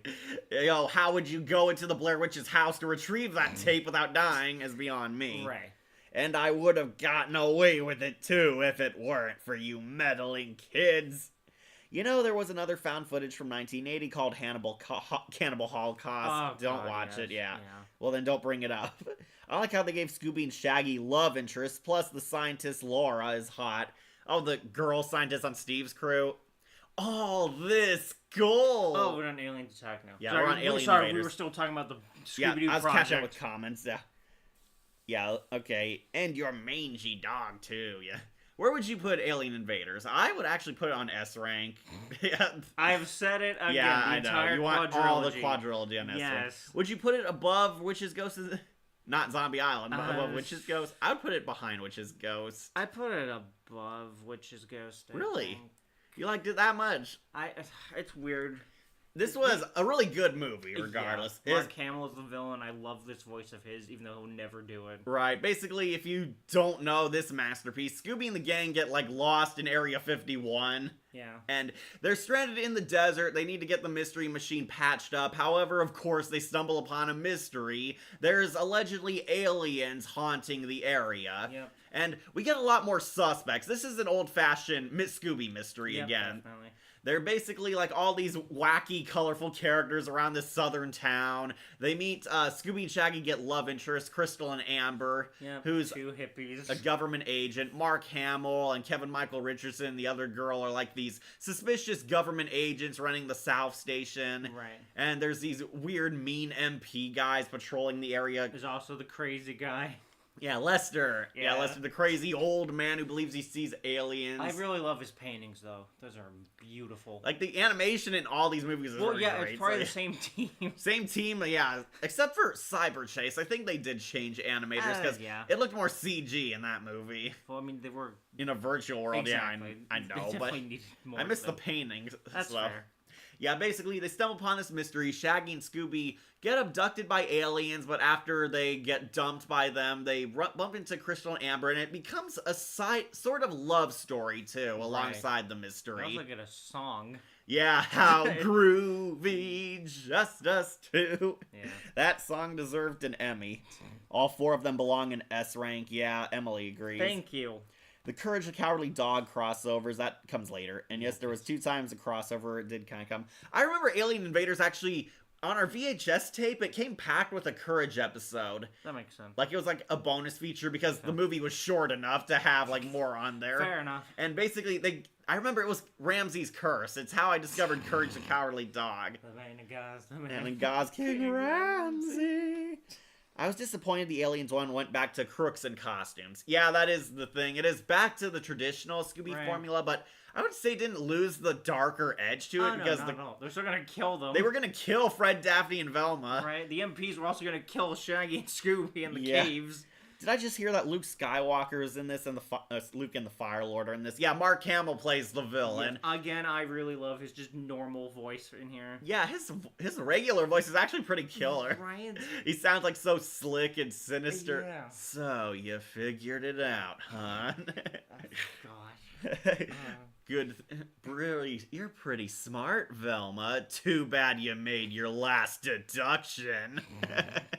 They're like holding them over a net in a traditional trap. In a net over a hole, yeah, down to the bottomless pit, basically. Right. If you don't know, we reached the twist. Crystal and Amber are not just government agents. They're aliens. Yep. They're posing as humans and have been sent here to look into the aliens landing here themselves, I think. That was why they were here. Yeah. Like, they heard that aliens were spotted, but it's actually the criminals running around dressed as aliens. And they were trying to make contact on the South Dishes, basically. Yeah. However, they made contact with Shaggy and Scooby, who are the first humans they meet, I believe. I think so. Like, I believe so. They're like the actual first humans they talk to, at least. Right. They sort of fall in love, but they're kind of hiding a secret that they're not of this world. Right. And eventually they have to go back, and yeah, I really loved their romance, honestly. Yeah, it was done well. It was surprising. Like, Shaggy and Scooby, like, because it wasn't like other shows where they kind of mildly flirt or get shipped with people. There was like an actual love story. Shaggy and Scooby love these characters, and we actually follow their romance going somewhere, but it hurts knowing that it's not gonna last. Right, because they're aliens. They're aliens. Yeah, Shaggy and Scooby actually get badass in the climax. Yeah, we get the heroic moment from them where they save the 2 girls. Yeah, they save the alien girls and beat up the bad guys. Like, they ram Mark Hamill's forklift aside. Right. Somehow doesn't kill him. They run over the bad guys. Scooby falls on them, and Shaggy and Scooby actually save the day. They win, but the alien girls have to go home, back to their home planet, because they were here on an exploration mission, and long distance relationships don't work out. That was what they said. Oh, and Amber could talk too. Dig that, Scoob, a talking dog. Real. Imagine that. Like Fred's snide comments. Fred is really snide in this for some reason. I love when he has so many comments. I love when Shaggy's like so love struck. He actually sniffs his water to see if it's not drugged, basically. Fred's like rolling his eyes at their antics in this movie. Cyber Chase, you mean the kids cartoon from God knows when and had Christopher Lloyd. Oh, that's the PBS Cyber Chase, basically. Okay. I remember that too. The VHS coming with the bonus episode of Courage. Yeah, it did. I remember that. That's how I got introduced to Courage. Okay. Fred, nothing personal. You just know too much. And Fred goes, "Yeah, that's always our problem." Are you including the live action movies? Yes, they are down here as soon as they load. Yeah, there they are. Mystery Begins, Scooby-Doo 1, 2. I know we got a lot of movies still. So we'll wrap up. Alien Invaders, definitely an S rank. Right. I also love this song, even though it's weird. The groovy. No, the other one, the chase song. Oh, the aliens are here. It's so. It goes so hard. I know, it's insane, and it's definitely a strange one, just in the music genre as a whole. Yeah, it's like still this really rock good. and also sci-fi kind of trippy one. They're playing the theremin in there too. Right. Very cool. It is an S tier very movie. fitting, The yeah. quadrilogy is all S rank. Right. So I guess we should get the last one in The there. Cyber Chase. This is the Even though last a lot one. of people don't like it. I love it. I will put it at the end of That's S fair. tier, so I like the other more. Yeah. That's fair. This is considered the weakest one because it is a lot more lighthearted. Yeah. Like, it does have its edge still, but it's not quite Zombie Island or Witches Ghost. or even Aliens Attack. If you don't know, this is where they fight a phantom virus and they get trapped in a video game. Yep. Their friend is like this game creator / super scientist. Right. He's making the first Scooby-Doo video game. That's right. And they just casually have technology to beam objects into cyberspace. Yeah. Just somehow made that. And of course, Scooby and the gang get stranded in cyberspace, and they have to beat the game to win their way out. That's the only thing they can do. And the Phantom Virus is our villain. There's a twist villain at the end. Right. Yeah, but the Phantom Virus is pretty much the main bad guy doing everything. He's on the box art. Yeah, the Phantom Virus fights them and basically tries to kill the Scooby Gang. He's like created the Silence people, and he's kind of the boss fighting them. And this one was a pretty fun movie. Right. You also get to meet. They also get to meet themselves in the final level. All their villains are here, and it's just 4 people. Hi, Cat. Hey, Akira. He made it. The twist villain is pretty weak, though. I kind of sided with him a little. I didn't side with him, but he's weak. Like, yeah, surprise, like, the Phantom, like, had a fetish for baseball, and there were, like, baseball stuff in this game. Yeah, I wonder who it could be, not the man who made the baseball game. Right, it's Bill all along, because he was jealous that his partner was kind of more popular at class, and got his project funded by the school instead of his. Right. So, you know, he's gonna make a virus to destroy the world. Yeah. Yet this virus could have destroyed everything. It was like absorbing their data and breaking their tech. He used him to try and kill Eric. Was the virus ever, like, you know, working for him? I don't know. It's like, it's kept kind of unclear. Like, if the virus was, like, obedient to him. Because it almost killed all 3 of them. Right. Also, I don't know why they have those big-ass magnets in a room stored with fucking giant computers. Yeah. If you know magnets, they screw with computers, and with the force and these are really huge, like, big magnets. Well, they can also pull, like, staples and pins from, like, a couple yards away. Yeah, Scooby almost got shanked. Like, those computers are done for. Like, it was great. And Cyber Chase is really fun. This is also where Grey DeLeo took over as Daphne. Yeah, and she has a fine role. Pretty much been voicing Daphne for the 50 years now. So. Right. Yeah, she's been playing Daphne since this movie, and I think she does a great job. Oh, yeah, like, she does. Like, Mary Kay Bergman is still great. I wish Bergman got more time to be Daphne, because she was a very unique voice for her. Yeah. Really Keep back, creepy thingy. It's like, creepy thingy? And like, you'll pay for this. We don't think so. Thingy. Like, trolling each other. I love it. I love when the Scooby gangs are friends, like, that's ripping what I on really love about the 2001. Like, they got a lot more friendship moments. Exactly. I kind of get Bill's frustration, but he took it too far. Yes. Like, it's petty jealousy. Homicidal virus. Yeah, I'll create a homicidal virus to destroy my enemies. That's sane. And all it does to Eric, realistically, is just, like, cause his wrist some pain. That's all it gets to do. Yeah, Grey DeLeo took over as Daphne. She did. Right. This was also kind of promo for the video game. Yeah, they did make an actual game. This is where Scooby-Doo got a lot more games. Right. I feel like that's partially why this film was made. It's the only movie that has a PS1 game. Was that one that came out, like, early 2000s? Oh, yeah, it was old. It was like the Harry Potter games. I'm always a sucker for a Jumanji situation ripoff. This movie's certainly better than the recent 2 Jumanji films. I thought the first Rock one was okay. Okay, I've never seen them. I saw the first video game one. I did not see the second one with Danny DeVito. Also, the main villain looks like Archie from the Archie comics. That could have been an homage to that. I don't know. It could have just been a redhead. They also have Professor Einstein as the Einstein. Tom Kane, he plays Einstein in this movie. Yeah, let's play ball. Like Evox and Venjix is better than the Phantom Virus. Probably. Yeah, Kira's like Archie's from Archie's Weird Mysteries. Okay. But still, how do they work? It's like the magnets. These were like huge super magnets. And giant bars. Remember, Shaggy had one in his pocket this whole time while they were in the video game, and it somehow didn't disrupt anything. Right. Like until it pulled it out of his pocket. These magnets really have like an on-off switch when they're used. Yes, this film was dedicated to, I think, William Hanna, like Hanna-Barbera. Like, they dedicated most of these movies to people. Zombie Island was dedicated to Don Messick, Scooby's original voice actor. He passed away. Then Alien Invaders was dedicated to Mary Kay Bergman. Right. She died after this movie. And this one was dedicated to William Hanna, the Hanna-Barbera company. Right. They dedicate, like, very good movies to dedicate to people. Fun fact, in real life, almost everyone who knows me has heard me say creepy thingy, specifically because of this movie. Nice. Me and my brother have even recreated Daphne and Fred moments multiple times. That was a hilarious scene, though. Yeah. Wolf and I recreate scenes. Yes, it does have a PS1 game. Fuck the final boss fight, it's trash. Yeah, I heard it's like, kind of difficult. The Phantom Virus also kind of looks like the Ice Demon from APNSD.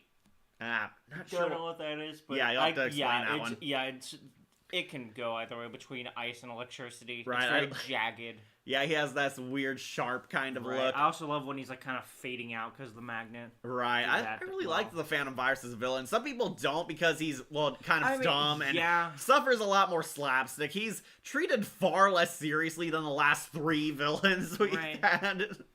He only steps up in the final level. Yeah, this is considered the weakest of the main 4 because it's a lot more lighthearted. It's a lot more fun. It's safer. I think that's fine. Appealing to video games. I think it's still fun, though. Yeah. It was still good, and it's made by the past people, and it's connected to the quadrilogy. Yeah. This has the surreal moment where they meet their duplicates. They meet the gang. Like, they meet the playable character versions of them. Right. And it is fun seeing them bounce off their old designs, basically. Right, we also have the red shirt Shaggy. Red shirt Shaggy. From the Scrappy era. Red collar Scooby, who had that like once in like one of these movies. Yeah, and then of course the original designs. Fred, Daphne, and Velma. I like how Velma looks pretty much the same. Yeah. A lot of fun. It is sort of like a tribute to everything Scooby. Right, that's right. They meet in the malt shop too. Yeah, they meet in the malt shop. They fight all their old villains, and it's like 5 of them. Every villain we ever faced is here. And we get, like, it really shows you how good the Scooby characters are because they go off with, like, their duplicate and fight some of the monsters. And it's funny seeing them bounce off each other. Yeah, we also get to see heroic Scooby. Right, and Daphne deals with a creeper. Pretty fun seeing them bounce off. And, of course, they beat the game. The Phantom Virus dies. They make it out, and they find out through the obvious clues it was the baseball-loving guy. Baseball, They take him down, and we finally celebrate the Scooby-Doo video game's release. Yep. And the gang get a happily ever after, and Scooby says goodbye to Cyber Scooby and gives him Scooby snacks. Yep. And this is like the only movie that had like a post-credits, like behind the scenes kind of montage. We see them talking about the making of the movie. Also someone talk about their favorite levels. Right, their favorite scenes, and we get some like deleted scenes that didn't make it into the movie. I would assume. Yeah, they're like playing at the arcade. Right. Oh, a pup named Scooby-Doo. Okay, yeah, he did look like the ice villain from that. I have not seen that show in forever. Unfortunately, I would love to though. Thingy. Okay, like the Phantom Virus is played by Gary Anthony Sturgis, who played Ebon in Static Shock. Oh, that's who that was. He was Howard Rubens in Batman Beyond, the Gordanian in the Teen Titans episode Go. And he was Bronze Tiger in Brave and the Bold. I thought that was Michael J. White. Yeah, the live action games did get video games. It's like a watered down version of Electro, and Green Goblin had a love child. By Electro, I mean the 2017 Spider-Man with female Electro. Alright, Wolf's taking a short break. But, yeah, in case you're wondering, Phantom Virus is S rank. It is great. So, next one I'll talk about, don't worry, Wolf, you haven't seen this one. It is Return of the Living Dew. Oh, no, Night of the Living Dew. Night of the Living Dew. This is another sort of Scooby-Doo Project style. This is another group of shorts and commercial breaks sewn into a story arc. This is basically the Scooby Gang goes to a haunted castle, and they meet David Cross and Gary Coleman. Alright. It's Gary Coleman. I know who I am. Yes, they did get the actual Gary Coleman and David Cross, and That's incredible. David Cross like flirts with Velma and tries hitting on her, which is kind of creepy because he's like a middle-aged man and Velma's still a meddling kid, but whatever. I assume this was supposed to be kind of tied to the adult ones. Basically, it's kind of like the Scooby-Doo Project. It is a parody movie. They go to a haunted castle against Gary Coleman's wishes. Gary Coleman like tries to talk them out of it, and he points out the Scooby-Doo cliches and such. Of course. They go there. It's haunted by a zombie, and there's this butler voiced by Mark Hamill called Shifty. Okay. And he's like they make it obvious he's the bad guy because he's spying on them. He's acting weirdy, creepy. He has like all these stuff that kind of incriminate him as the bad guy, and they're still wondering who it can be. And basically a lot of wacky antics. I recently saw this one when I was doing my research for the Scooby-Doo Project. I watched this one too. And Really? yeah, it kind of lampoons Scooby-Doo cliches. However, it is much cheaper than the Scooby-Doo Project because they use a lot of archive footage and digitally insert Gary Coleman into scenes from the Scooby-Doo show. That sounds hilarious. It's kind of funny. I like where Daphne and Velma are in the room, and there's like, of course, the portrait with the eyes moving, spying on them, and Daphne and Velma talk about taking off their clothes and sharing a bed, and like the monsters like getting turned on. What the heck? It's kind of confused if it's for kids or adults, I will say, because David Cross brings a lot of adult humor. He's like always trying to make him pass at Velma. That was on par with Gary Coleman as what they did in his cameo in Drake and Josh. Yeah. Gary Coleman is in this, and they weirdly drew him like a little kid. He kind of looks like Flim Flam, but with a shaved head. Short? Well, yeah, I know he's a little person, but... Yeah. Well, he was Did they also make an him too adult, little? but yeah. Well, yeah. You know, the first two live-action Scooby-Doo films make more sense if you watch the second one first and the first one second. No, I completely disagree. Yeah, Gary Coleman was on Drake and Josh. Yeah, Mikey Kelly, he was Bill. He also played Michelangelo on TMNT, the 2007 movie. And Spence in Extreme Ghostbusters, yeah. Okay. Return of the Living Do, I might actually put on A. It is... Really? Yeah, it is funny, but not as good as the Scooby-Doo Project. Okay. I will say that. It is. You would require people to watch this. Yeah, I would actually. Okay. It is funny. It is really hilarious. They lampoon Scooby-Doo, and the villain who was behind the zombie attacks, it was really Jabberjaw. Yeah, Jabberjaw was the villain. All right. He was really conspiring and trying to literally kill the Scooby Gang because he was jealous their show was popular. That sounds familiar. Yeah. It's probably because Mr. Incorporated would do something like that later. You tried to use the zombie to scare us away. Actually, I was planning to murder you in your sleep.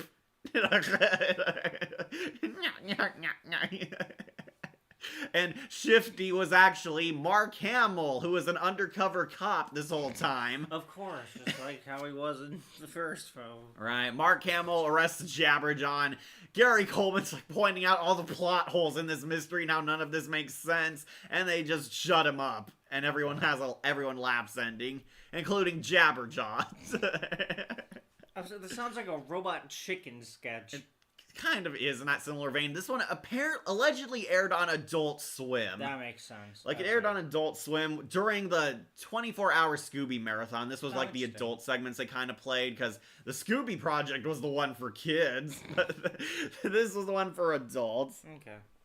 Also, Alistair in Beautiful Joe, too. Yeah, so just because the love it deserves, yes. Yeah, we'll put on S rank. Night of the Living Dude, I think it's funny. It is only like 17, 18 minutes long, so kind of length of an episode. It's short. Like, it was, another short. Scooby-Doo Project, much better. This one was definitely funny. I would say watch if you're an adult Scooby-Doo fan. Okay. Alright, so Wolf, it's Scooby's first live-action movie. Yeah, this is honestly, I think, a guilty pleasure for me. Guilty pleasure. I have no guilt. I like it. I actually do like it. This is the first live-action Scooby movie where they kind of do a parody of Scooby-Doo. Yeah. Basically, the gang, where we finally see them in live action. Freddie Prinze Jr. is Fred. You know him as James Vega from Mass Effect. And among other things. Kanan Jarrus from Star Wars Rebels, aka the most boring Star Wars show. And Matthew Lillard's Shaggy, Linda Cardellini's Velma, and Buffy the Vampire Slayer is Daphne, Sarah Michelle Gellar. And Scooby's voiced by some voice actor from Australia. Yeah. Basically, the Scooby Gang break up. They get into, like, an argument after the Luna ghost case. And they apparently have a falling out. They all go their separate ways. They're all tired of this shtick. Right. They all hate each other now. And the gang gets duped into reuniting for a mystery on Spooky Island, a theme park, like a haunted island, kind of, with scary stuff, like gothic theme rides. They're invited by Mr. Bean to help solve this mystery because apparently the people who come to this island are like all wild party animals and college students who are happy and go lucky, and then something happens to them. They become like brainwashed and are now cold, emotionless, and unfeeling when they come back. Yeah. And basically the gang are forced to reunite and help solve this mystery, getting into a lot of wacky antics and a lot of lampooning of the Scooby genre. And it's all, the main story is the gang getting back together. They're going through their friendship drama. Fred is kind of a jerk. Daphne is sick of being the damsel in distress and trying to prove she's not a weak bimbo. Velma is trying to kind of grow a softer side for her friends. And Shaggy and Scooby have a falling out. They want the gang to get back together, but then Shaggy falls in love with Mary Jane, a hot girl on the island, and that causes a rift between Scooby because bros before hoes. Right. And apparently the supernatural forces are real. Some people... I really like their design. The weird skinned demon rabbit look kind of thing. Yeah, I didn't think they were bad, but they looked really fake too. I watched this later. The CG has not held up well in this movie. I think Monsters Unleashed, the CGI looks a lot better. Oh yeah, definitely. This one, a bit more sketchy, a lot more green screen. The monsters do not look like they're there. They all have the same design too, which was a problem people had. There's a lot more adult humor in this one. This was James Gunn worked on these movies. I keep getting surprised that he did this. It was like one of his early movies. Well, yeah. He and Raja Gosnell worked on this movie. If you don't know, Wolf, Raja Gosnell made those hit Beverly Hills Chihuahua movies and the Smurfs movies. Okay. I think Scooby-Doo was the high point of his career. Yeah. Yeah, Buffy the Vampire Slayer's Daphne Blake. Mary Jane equals marijuana. They made a pot joke. Yeah, I remember. Like critic point that out. Thing. Yeah, James Gunn made this and brought Slither. Watching in reverse order. Yeah, I don't agree, man. I don't understand how you can come to that. Yeah, that some people tell me Scooby-Doo 2 is actually a prequel, and no, I do not think that at all. It is the sequel. Get over it. I see Scooby-Doo in live-action movie feel like question how the soul of Daphne Blake looks like a head. Yeah, they look like these weird astral souls. Like, the supernatural forces are real, and we find out the college students are changing because their souls are being stolen by this cult and replaced with these demon rabbits who need to wear their skin in the daylight, like a human suit. So, because they can live at night, but they die in the daylight. They, like, literally burn on fire and blow up. Okay. There's a lot of weird characters. There's this Quan Chi looking guy. There's this evil wrestler. There's this voodoo man played by a Friday the 13th character. Mr. Bean is kind of a suspect because he kind of did lie to bring them all here.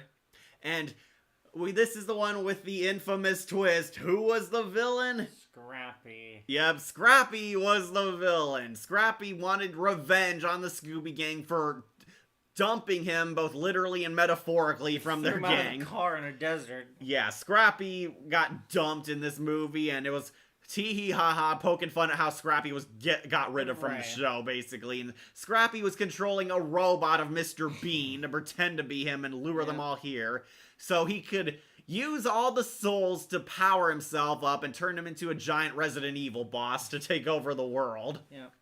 And yeah, I actually really like this one. I I could see myself rewatching it. Yeah, I wanted to rewatch it with you. It used to know. be free on YouTube, but Wolf screwed that up. Yes, I contacted YouTube to have them take it off. It's just like Jurassic Park 3, it grows on you at first. When I seen this, I didn't like it, but again, it grows on you. How I want a decision on Scooby-Doo or Jurassic World Dominion. Scooby-Doo's better. It even got an R rating at first because of the cleavage. Yeah, Velma and Daphne were very sexualized in this movie because, well, yeah, they're played by Buffy and another hot chick. So, right, yeah, there was the body swap bit. Oh, yeah, they all switch bodies at one point, and Fred goes, hey, I can look at myself naked.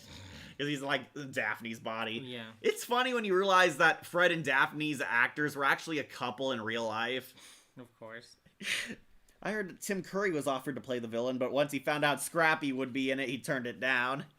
Yeah, that checks out. Yeah, Tim Curry was almost Mr. Bean's character, the amusement park owner. Okay. I don't remember his name. Yeah. Doesn't matter. Yeah, they were going to get like a Scooby-Doo veteran, but he said no because it was Scrappy. Like is how Daphne Blake become a hardcore character, like it's awesome, and this is why I see her as waifu for me, because yeah, Daphne is just Buffy in this movie. Right. Like Sarah Michelle flip kick on the guy. Apparently, Sarah Michelle Gellar said she actually wanted to play Daphne to prove she had acting range, and because Daphne's kind of goofy and cartoony and more of a damsel in distress, while Buffy's a hardcore badass, but they were kind of the exact same character in the end. Daphne gets into a fight with the wrestler, this knockoff Bane guy, and actually beats him and knocks him into like the soul pit where all the souls go back into people, and they fatality the Damon Ritus out of Scrappy-Doo. Yeah.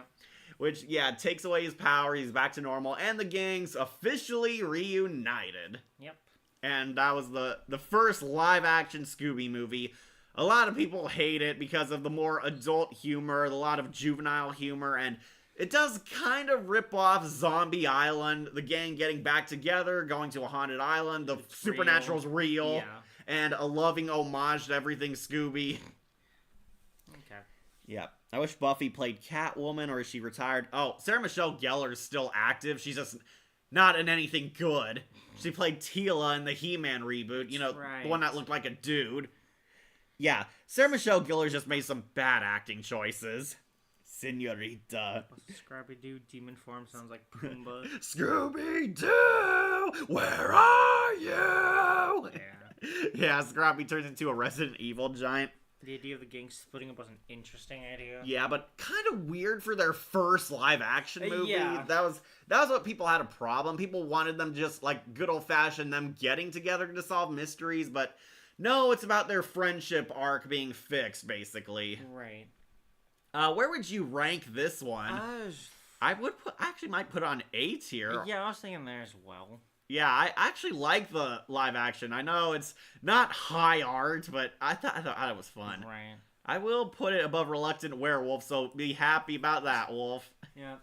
Yeah, okay, I'll put the first Scooby movie on A tier. It is a dumb, fun movie, but one that really does a lot of great things with Scooby, and I actually liked the risque humor. Still a bit mixed on Scrappy being the villain, because I did like him on Boo Brothers and Ghoul School, but yeah, apparently it was a giant taking a dump on him. Show's perspective. Yeah, very much like is for Scooby fans, like all ages, definitely. Yeah. I would put on A tier. The Mystery Begins kind of gives you that idea too. Oh yeah, we'll get to that prequel. Yep. The idea. Okay. Velma was S tier waifu material in this movie. Wolf doesn't remember her. Linda Carlini's pretty. The second one also does the same with her, though. Yeah, she gets that cool jumpsuit. Makes sense. Also, this released when I was born. Ooh, really? Okay, got a birthday movie. Also, they got the Luna Ghost on the poster design despite only appearing in 10 minutes. Yeah, the Luna Ghost was the weird white Harley Quinn looking ghost. It's like the villain in the opening. It was supposed to have that's right. The weird white laughing ghost, and it was supposed to have a bigger part and actually be like the main villain of the film, but that got changed somewhere along the line. Interesting. Yeah, it's on the poster. They kind of used it in the marketing to fake you out so you wouldn't see Scrappy as the villain. That's fair. The writers hated Scrappy, and that's why he was made the villain. Yeah, I got that impression. Isn't Velma live action voiced by Wendy from Gravity Falls? Yeah, that is her. Oh, wow. Yeah, Linda Cardellini. She played Nice. Wendy on Gravity Falls and CJ on regular show. Okay. Yeah, she found her way into voice acting more. Oh, she was also Hot Dog Water on Mystery Incorporated. Oh, wow, okay. Yeah, they got her for that, but she wasn't Velma. Like, they should get her to replace Kate Michucci as Velma for sure. Yeah, Scooby-Doo, we'll put on A tier. Okay. Alright, next is Scooby-Doo and the Legend of the Vampire. You remember this one, Wolf? I need you to run over it. Okay, this is the one where the Scooby Gang goes to Australia. There's apparently a rock concert being held out there in like this haunted outback area, and it's allegedly the home of a mystical vampire demon, the Yowie Yahoo. Yes, that is its actual name. The Yowie Yahoo is a vampire lord, and it's attacking all the band players, and basically abducting them, and as far as we know, killing them because they completely vanished without a trace. His minions are a former band called Wildwind, a band that mysteriously disappeared up there, and using the ghost legend to scare people. Basically, the Scooby Band goes there, and the Hex Girls return in this movie. They're, of course, a part of the band competition, and the Scooby and friends go undercover by pretending they're a rock band so they can investigate the Yowie Yahoo's secret attacks. It's kind of an old-fashioned Scooby-Doo mystery. It is a fake monster. They are cracking the case. They are going undercover, getting into wacky chases, wacky hijinks. They explore the haunted outback. And the Yowie Yahoo is basically making bands kind of disappear. We actually don't know what's happening to them. A lot of people were kind of hoping this was like in the same vein as Zombie Island, back to the dark stories, but no, it is not. The Hex Girls return. Yes, they do. Oh yeah. Part of it sounds right. The Dingo Wolves kept appearing in there, and they're like Scooby's ancestors because he can communicate with them. Yeah, I can't remember the name, the Yowie Yahoo. She also voiced Hot Dog Water. I did say that. Love the movie so much. It went as Lightning Strikes for Halloween. Oh, you did? Okay. How would you even spell that? The Yowie Yahoo. Also, Jennifer Hale is Thorn here. Yeah, she's pretty much Thorn in every appearance, even on Velma. Also, yeah, Heather North came back as Daphne. If you don't know, Wolf, Heather North played Daphne in the old Scooby show. Wow. Yeah, that is insane. They brought her back. It was sort of a reunion Scooby movie. They brought back like all the cast members who were still alive. Frank Welker, of course. Casey Kasem finally came back as Shaggy in this movie. And they got Heather North back as Daphne. I think, I'm not sure who they got as Velma. It wasn't her regular actress. I think it was Mindy Kahn or someone. Okay. And Frank Welker, this is where Frank Welker officially took over as Scooby-Doo in this movie. Okay. Yeah, he becomes the new voice of the dog. And yeah, it was kind of a reunion movie, because later they would enter the What's New Scooby-Doo era, where it was basically expanded episodes of What's New Scooby-Doo in their animation with their cast and doing their adventures. This was kind of like an anniversary movie. They eventually find out that the Wildwind vampires are actually Wildwind. They faked their deaths the entire time and used the Yowie Yahoo through their Rockstar special effects. There's like a projector, and apparently the Yowie Yahoo died when the projector reflected off of Scooby's collar. Huh. Like, it's weird. Like, the sun came out and it hit Scooby's collar the same time as the projector did, and that short-circuited the lens or something, and the Yowie Yahoo apparently has a death animation where it died, basically. Wildwind get captured and unmasked. They actually faked their death and were attacking the bands and abducting them so they could hijack the show for a comeback, basically. Okay. Yeah, they abducted them and apparently forced them to, like, take scuba lessons to swim off of Australia. The Hex Girls apparently refused, so they apparently dumped them somewhere in the outback desert to die. Oh my gosh, okay. Yeah, and the Hex Girls were, like, saved by this wise native Australian guy, voiced by, like, Kevin Michael Richardson or something. Yeah, the Hex Girls are safe. They captured them, and the Scooby Gang gets to be, because they were the only band who survived the attacks, get to perform as the solo show act. And guess what they sing, Wolf? The theme song? Yep, they sing the Scooby-Doo theme in rock and roll style. Nice. And yeah, it is pretty cool. I really liked it as a kid. Okay. This one I would actually put on B. It's a okay movie. Definitely better than Hollywood, that's for sure. It is a B movie. Also, Michael Neal, as the actor who played Russell Darkskull, is on YouTube. Oh, that's cool. Frank Welker is the last surviving cast member of the original series. I think he is. Yeah, I think he is. Right. Like, this was Heather North's last movie, too.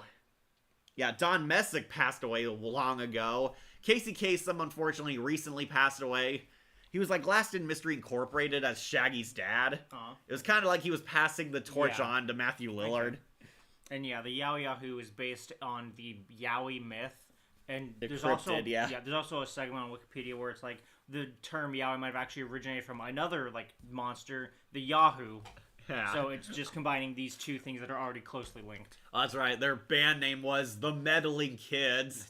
Because of course it was. Yep. Also, I think I've changed my mind on, I think, was it Boo Brothers and Oh, you have? Yeah, we could put it in A. Yay! I put it above. Yeah, after thinking about it a lot, I do think it is required viewing. Definitely a lot better. And trust me, Wolf, we're gonna get to a lot more worse ones coming up. Know.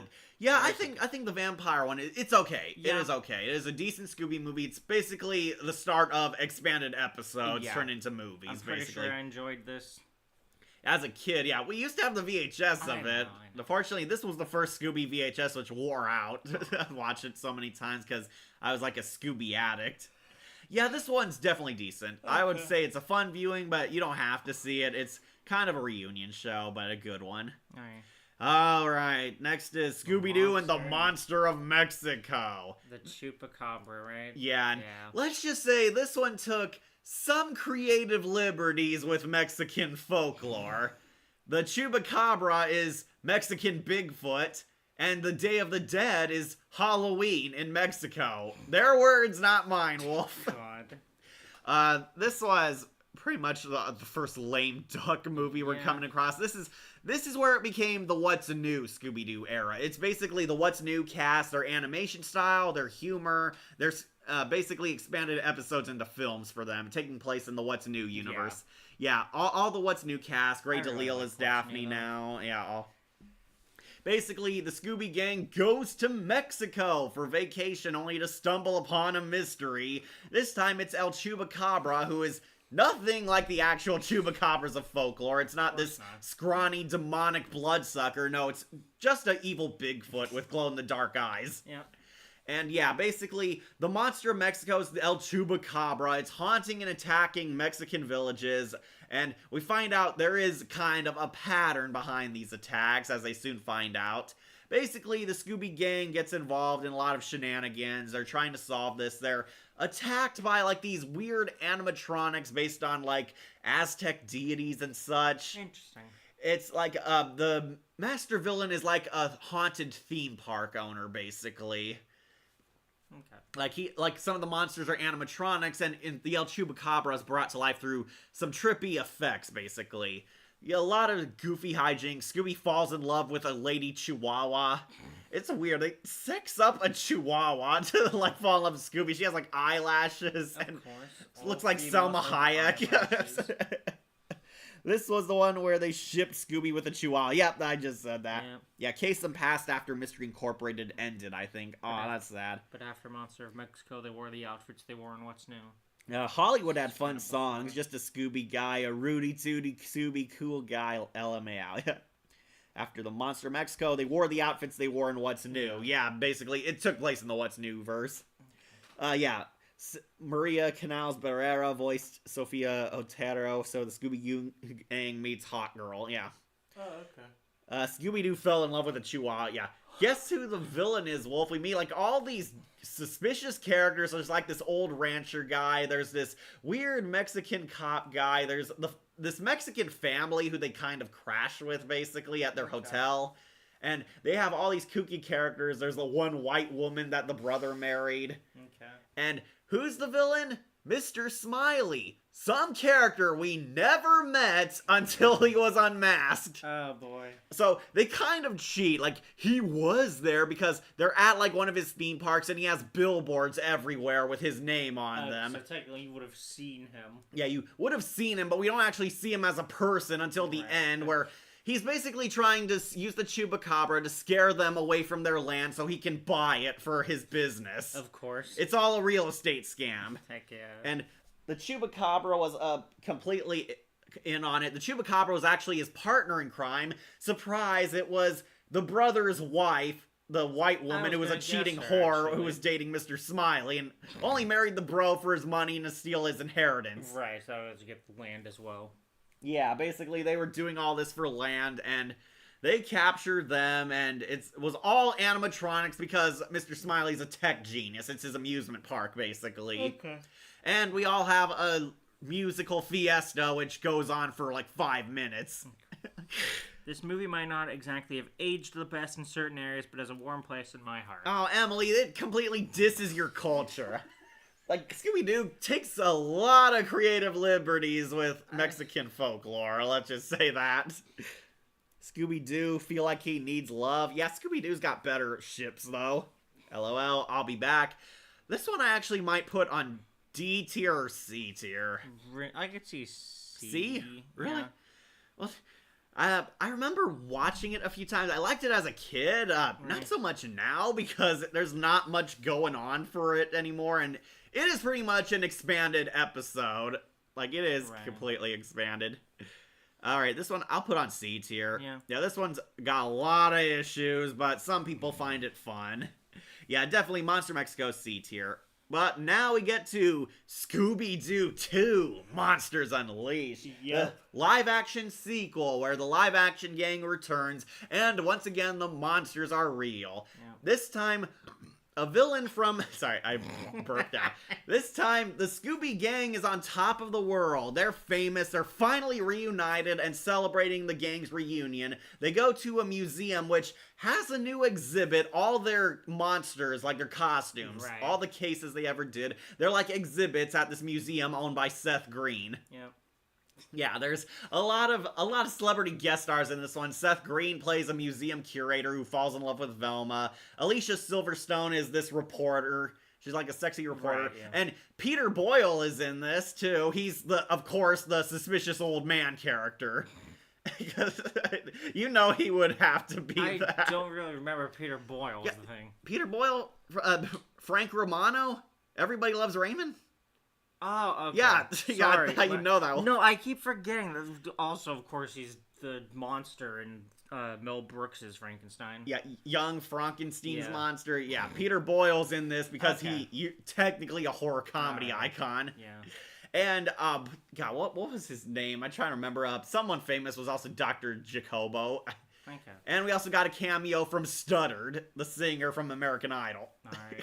Yeah, basically, the Scooby Gang's famous. However, their costumes come to life. The bad guy is a villain from Scooby-Doo's past who wants to expose Scooby as a bunch of frauds, humiliate them, expose them as losers, disgrace their hero name, and ultimately kill them. And to do so, they have this super magitech science device that can make the costumes real. The costumes become the real monsters they were. We get to see a lot of old familiar Scooby-Doo villains from the cartoon.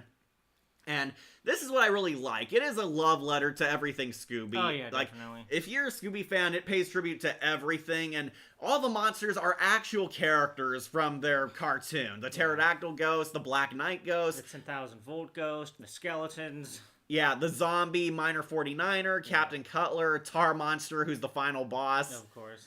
And I really wish they got Spooky Space Kook in there, the weird spaceman. That guy should have been in there. I love this movie, but half of my points come from Matthew Lillard because he's perfect. Yeah, basically, this one actually has a really good character arc. All the gang actually go through their own separate arcs. Velma falls in love with Seth Green, however, she has no social skills. She's like afraid to date, and she's trying to be cool and impress him, but she's deep down this adorable little nerd girl. Daphne and Fred are actually kind of questioning their place on the team. Like, Fred thinks he's not a good leader, and the reporter chick basically slanders Fred, basically. Like, you're trying to make I think Coolsville sucks. No, don't record that. And all Fred Jones had to say was, I think Coolsville sucks. She's like editing him out of context, basically. Fred's like going through like a lot of frustrations. Doesn't she also make fun of the ascot? Yeah, they do. Like, he, like, passing them out to, like, fangirls. Right. And Daphne, of course, like, actually questions her place on the team because she thinks she's useless. Like, when the reporter girl slanders her, she says, all you are is just a pretty face. Fred's the leader. Velma's the smart one. What do you do? And, yeah, Daphne, like, tries to kind of prove herself. But, I mean, she's played by Buffy, who kicks ass in these movies. Movie she showed herself. I would say she's almost the muscle. Yeah. And... my favorite part of this movie, Shaggy and Scooby, they fail at the museum when it's first attacked, and they're humiliated, and they think they're screw-ups. Shaggy and Scooby realize they aren't helpful to the gang on their mystery solving, and they basically try to prove they're competent detectives, try and help solve this case. Yep. However, along the line, they get into wacky mishaps, because of course they are. They're trying to prove themselves, they fumble up, and we get a lot of fun moments with the monsters. I think the special effects in this actually look a lot better than the first movie. Kind of reminds me a little of Halloween Town 2, because the costumes become real. Also, the last movie that James Gunn did, this was not the last movie James Gunn did. I think of the Scooby movies. Of the Scooby movies. Space Kook should 1000% have been in here. Yeah, I know. You know Frank Welker also voiced Curious George? Yeah, he does animal voices. This is Night of the 100 Frights became a movie. Classic line. I once say a YouTube poop where they made Fred say, people of Coolsville are fucking idiots. Everyone loves that scene. The Scooby actors are all on their A game. Basically, the monster hive is underneath this mining town / camping amusement park, basically. Yeah. It's like under this old abandoned mine amusement park. The monsters are being like made by this evil scientist, basically. The main villain is this weird ghost Destro looking guy. He has like a metal mask and a cloak, basically, and he's voiced by Scott McNeil. Oh, nice. Yeah, Scott McNeil actually got a role in a Scooby movie. Scott McNeil plays the quote-unquote creepy masked figure. That's what he's called. And we're supposed to question who it is. There's a bunch of suspects, and the celebrity guest stars basically help throw you off of that. Like, Velma starts to suspect it's Seth Green because, yeah, he's a bit secretive and he thinks he's only interested in her to find out what they know. Right. That's like a plot point. We're led to think it might be Peter Boyle because he's the angry old man. Right. Peter Boyle's always that in his career. It might be Alicia Silverstone because she's slandering the Scooby Gang, and that's a part of the Massive Figures plan to expose them and show their frauds. We get into like a lot of fun slapstick with the monsters, a lot of creative imagery, creative scenes, a lot of Scooby-Doo chases. The monsters look pretty cool. My favorite was a 10,000 volt ghost because he looked very creepy and scary, but also powerful. Right. They have a fight. Eventually, Shaggy and Scooby prove themselves, save the day. They beat the tar monster with an ice fire extinguisher. Yeah. And Scooby and Shaggy actually save the day and kill the monsters. And it turns out the Scott McNeil mask figure was Alicia Silverstone the whole time. Except, not really, because Alicia Silverstone was actually Dr. Jonathan Jacobo, the real pterodactyl ghost. He apparently faked his death and went underground, where he came back up as this masked figure, and he was actually, they did say he was a scientist in his background experimenting with monsters, but he always failed, so he led to believe that someone picked up his research and succeeded at it. But no, it was actually him. He posed as the masked figure, he created the monsters, and he posed as Alicia Silverstone to slander the gang, basically. Yeah. And we get a gay joke because her partner didn't know it was a dude. Yeah. And yeah, they're arrested and they have a dance party ending. The gang get their fame back. They're all loved, and Stuttard sings When You Wish Upon a Star. Don't forget, like, you were a dude this whole time? Of course, doofus. But we cuddled. Yeah, ew, crying game. Oh yeah, Buff Shaggy. Check out my pecs, little man. That's when they're like fooling with the potions. Yeah. Remember, Scooby turns into Taz. Yeah. That was funny. I loved reminding Wolf of that scene. They gave Shaggy a bad-looking body in one scene. Oh yeah, he turns into like it gets a chick's body, and it looks very bad, honestly, because it's CGI'd. Not gonna lie, the OST for this movie, the original soundtrack, yeah, it's very good. I love the opening theme of this movie. It is the Scooby-Doo theme in an epic chorus choir. That is Nice. so cool. A lot of kick-ass songs. This I might actually put on S rank. Will that bother you, Wolf? No, it's fine. I might like put it this above one. the Scooby Project, though. Yeah, this I will put in S rank. I wanted to get Wolf to watch this one again with me. Uh-huh. It used to be free on YouTube, now it's not. It is an underrated classic. I love it. I think it's good. Highly recommend. This is the good live-action Scooby-Doo movie. Scooby-Doo 2, Monsters Unleashed, classic. Alright, Wolf, now we're entering the What's New Scooby-Doo era again. For the next few films, we're going to have the What's New cast and the What's Right. New style. And next up is Scooby-Doo, the Loch Ness Monster. Oh, God. You remember this one? The Scooby Gang goes to Partially. Scotland. Again. And basically there's kind of like an Olympics being held at like the Blake Castle. Yeah, Daphne's cousin Right. is here, and yeah, of course she's also this hot fashionista girl. She invites the Scooby Gang because Daphne has a rich relative in every part of the country, basically. Yeah. They go to cousin Blake's house. They're having like an Olympics for the Scots, basically. However, it's being attacked and haunted by the Loch Ness Monster. Yeah. And basically, the Scooby Gang actually looks into the Loch Ness myth. They go to like Lake Ness. They explore like under the water. Basically, there's this rich billionaire guy who's like funded a scientific endeavor to prove the Loch Ness monster is fake. Okay. Yeah, he actually proves it's fake. There's another scientist girl who wants to prove it's real. Of course. And yeah, the gang get into wacky mishaps. There's chase scenes. Somehow the Loch Ness monster chases them on land. That is actually a key part of the movie. It like chases them. We meet Jeff Bennett as Dell, this hippie radio podcaster guy. Nice. Yeah, he actually is a recurring character in these movies. Yeah, we're gonna see more of Dell. Fun. Like, whoa, welcome to my show, guys. It's like totally tubular. He's actually pretty funny. He actually does help the gangs, I'll give him that. Basically, the Scooby Gang try to crack the Loch Ness Monster. They go underground, underwater Scooby chase scenes return. They're like in a submarine. Right. The Scottish guy has like this advanced tech. He has like a hologram that can detect when the Nessie swims up. Nice. They're like trying to crack the case. However, near the climax of the movie, the millionaire's guy's crew betrays him. They hijack his ship, take over because they want to catch the Loch Ness Monster for money, basically. Right. And the gang get into a fight scene, actually, against these pirate guys and the Loch Ness. They fight them, and eventually we find out there's two Loch Ness monsters, one that's been going on land, and one that's been a submarine underwater, like a high-tech, Right. like, theme park animatronic. And who was it? It was actually the girl scientist trying to prove Nessie was real. She was trying to fool the millionaire guy into finding proof that it existed and attacking and haunting the area.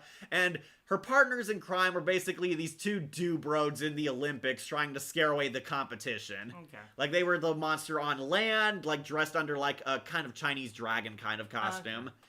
She was the monster in the water. And then, weirdly, the millionaire guy, like, completely forgives her and decides to give her funding to explore, like, the ocean floor, basically. Okay. And, like, she and the rich guy become, like, partners in crime, going on cases together. And the gang help the Olympics succeed, basically. They solve the mystery, everyone in Scotland returns, and the mystery of Lake Nessie is solved, unless you hear the twist ending where you can hear the dino moans coming from the lake. Like, when Scooby does his Scooby-Doo chant, you hear the lake monster out there. Okay. So it might be real. So the Blake family is Scottish? Well, they are redheads. So, yes. Don't forget, Simple Plan took over the music in these movies. Yeah, that's the What's New Scooby-Doo? Right. Yeah, those guys. Still amazing that that's Simple Plan.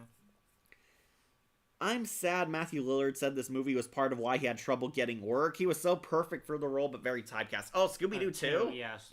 Yeah, apparently the cast got a lot of trouble because Yeah. finding roles, basically. They didn't get law trouble, but yeah, basically they had difficulty finding work because the movie was a bomb and critically panned, basically. critics did not like these movies, but families sure did. Scooby fans absolutely loved them. Yeah. I really liked them, and Matthew Lillard, thankfully, he got gigs again, and eventually became the new voice of Shaggy full time. Yeah. So he's getting paid, and It's also William Afton now. right, he's in Five Nights at Freddy's. Yeah, Freddie Prinze Jr. and Linda Cardellini found new jobs as voice actors, basically. They weren't completely out. Right. And Sarah Michelle Gellar's still famous. Yeah. It's like she's just choosing terrible crap to star in. I mean, come on, the He-Man reboot with Mantilla, garbage.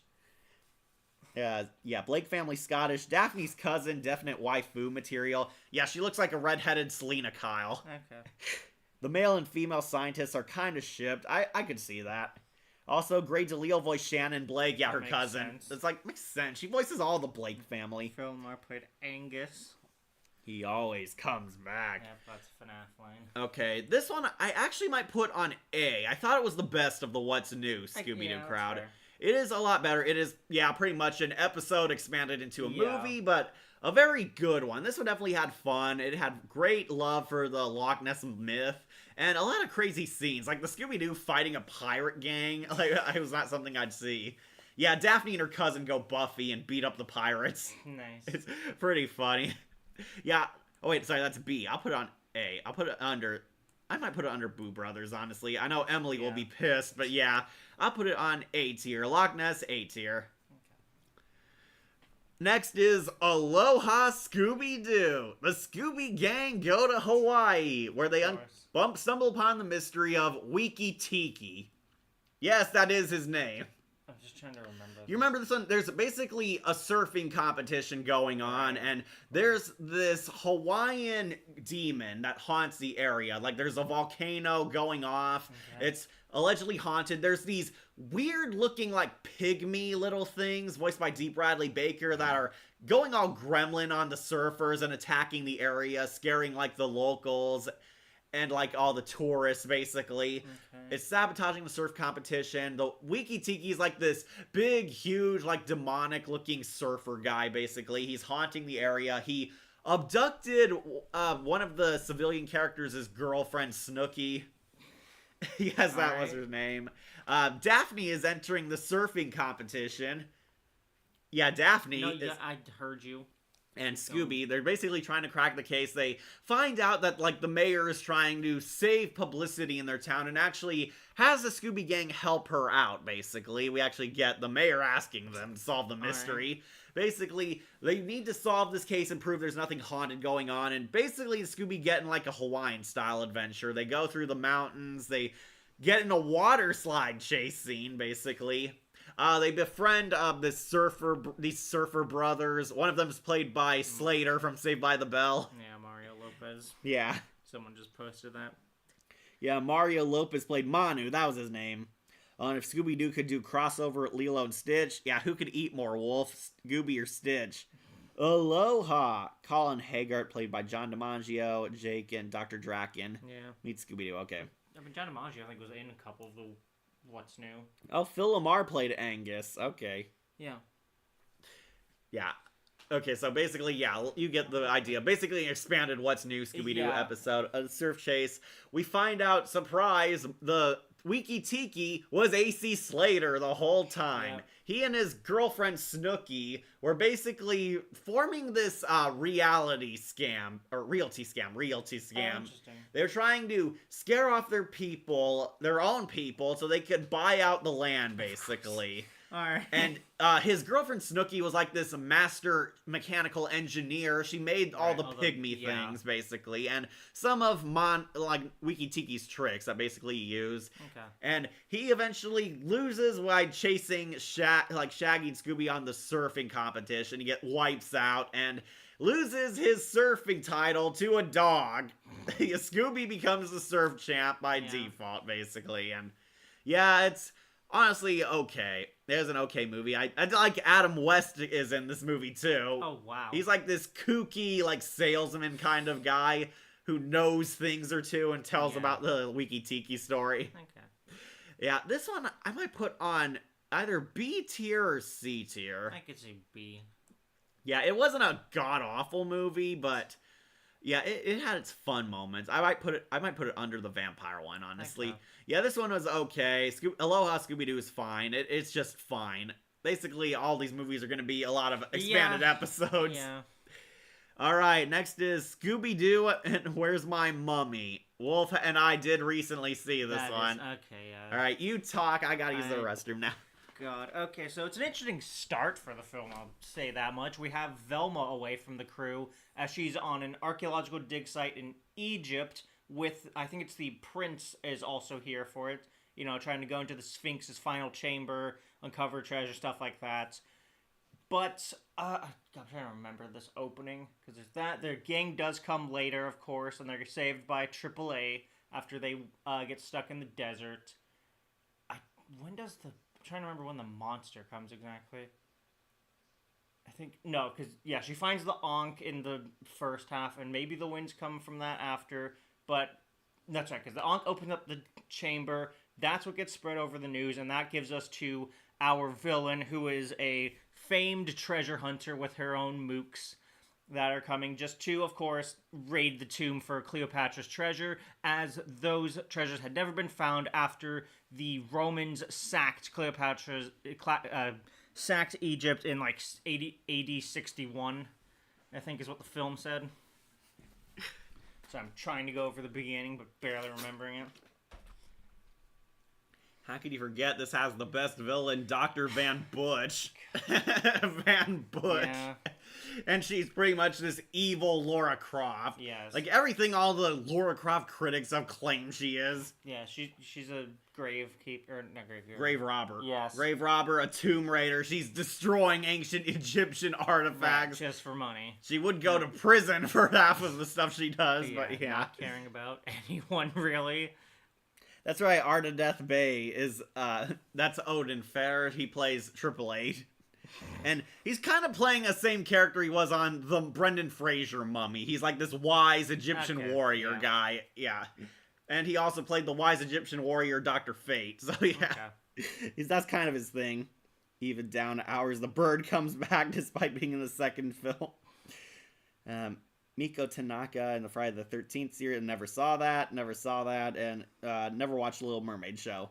Laura Croft knockoff, but evil.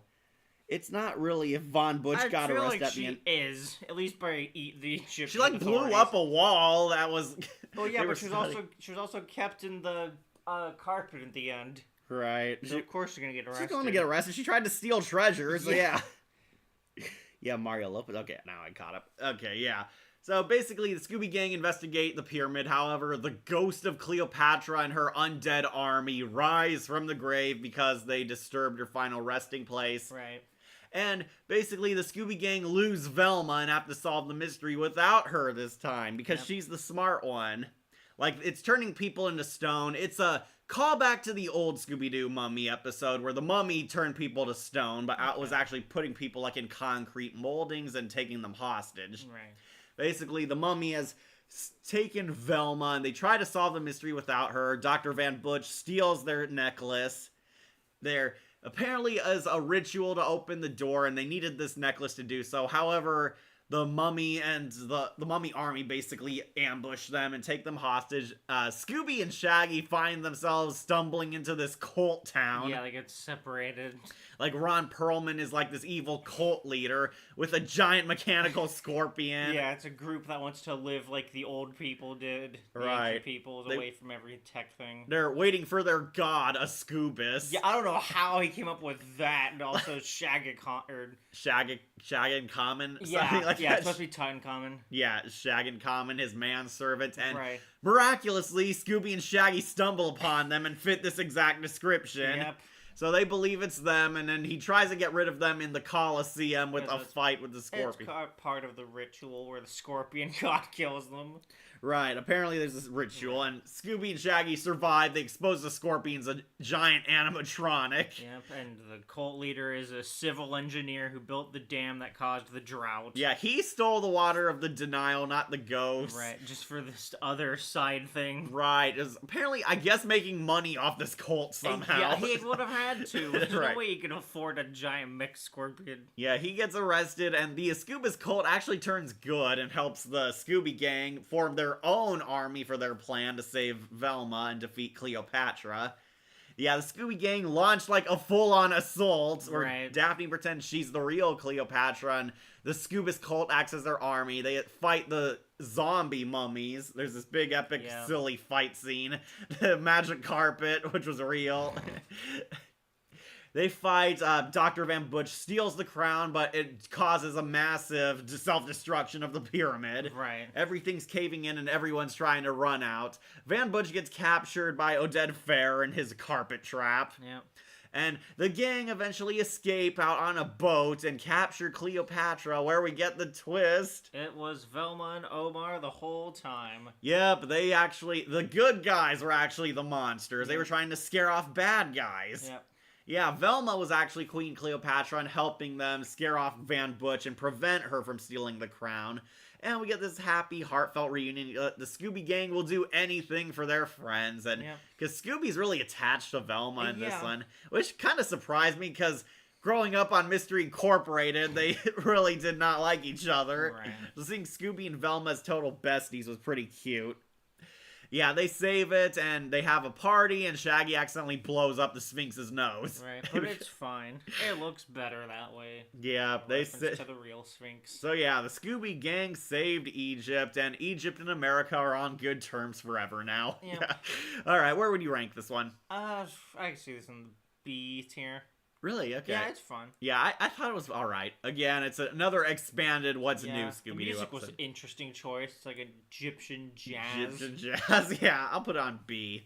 It is a fun movie. Don't get me wrong. If you love it, that's perfect. That is fine. It doesn't do anything god-awful. Yeah, again, it's just a longer episode. Yeah, that's pretty much the only problem. It's just, What's New Scooby-Doo getting larger runtimes. Right. B movie, definitely. All right, next is Scooby-Doo Pirates Ahoy! This is a weird one because You do remember this one. When I was young, I actually really liked this film, but growing up, I cannot like it. This is where the Scooby Gang go on vacation to the Bermuda Triangle for like what, the 10th time? Right. Yeah, they've been here before, but now it's their first movie in the Bermuda Triangle. The Scooby Gang join a cruise and actually want to take a break from mysteries. Yeah, Fred's mom's there as well. Fred's mom and his dad, played by Tim Conway. Yeah, Fred's parents we meet for the first time. They're nothing like the Mystery Incorporated parents, so yeah. Thankfully. No, they're actually like this kooky old couple that like having fun and are very eccentric and fun-loving. Kind of just Fred, but older. Basically, they invite the gang on this cruise, but surprise, the cruise is like a murder mystery type of cruise. And the Scooby Gang easily solve every mystery and ruin it for everyone. It's like, well, God, why not just let them alone? The Scooby Gang came to relax, and they're master detectives. Right. So for some reason, they keep trying to haunt them, but they uncover every case and spoil everything. Yep. However, we find out that there's real ghost pirates out there. They are attacking and destroying ships, basically abducting everyone on board. However, one guy who's like an astronomer out here survived, and he washes up ashore. We meet like some kooky characters like the ship's captain, the weird planner girl, and Ron Perlman is like this knockoff Elon Musk kind of millionaire guy. Nice. And yeah, this astronomer guy washes up. He tries warning them about the ghost pirates, but the Scooby Gang, of course, think he's part of the mystery game and pretend to play along with it this time. Yeah. And surprise, the Pirates of the Caribbean show up. The ghost pirates are all kind of like the movie pirates. They are like skeletons with pirate clothes, basically. It is pretty much a knockoff Jeffrey Rush from the Pirates of the Caribbean movie. Yeah, they attack the ship. They abduct like all the ship's crew, and Fred's mom gets abducted. And the Scooby Gang and the astronomer guy miraculously survive. They are washed at the sea, and somehow they make it aboard like an island in the Bermuda Triangle. Yeah, we find out the ghost pirates are after a treasure. There's a comet that crashed in the Bermuda Triangle, and the comet's made of gold. That is the thing. The pirates are hunting the gold. A lot of kooky characters. They get into wacky pirate fights. A lot of parodies of Pirates of the Caribbean because those movies were huge when this was out. We find out that there were actually two villains behind this. It was actually Ron Perlman, Elon Musk the whole time, but no, he was actually a patsy for the true villain, the hypnotist guy. That's right. That's right. All the skeletons are all the people that went on. Yeah, he hypnotized everyone into believing they were pirates, basically. Yeah, it's like one of the big twists is when they unmask and it's Fred's mom. And yeah, Fred's mom was one of the pirates' right-hand women, basically. All the characters from the crew were brainwashed and put on masks.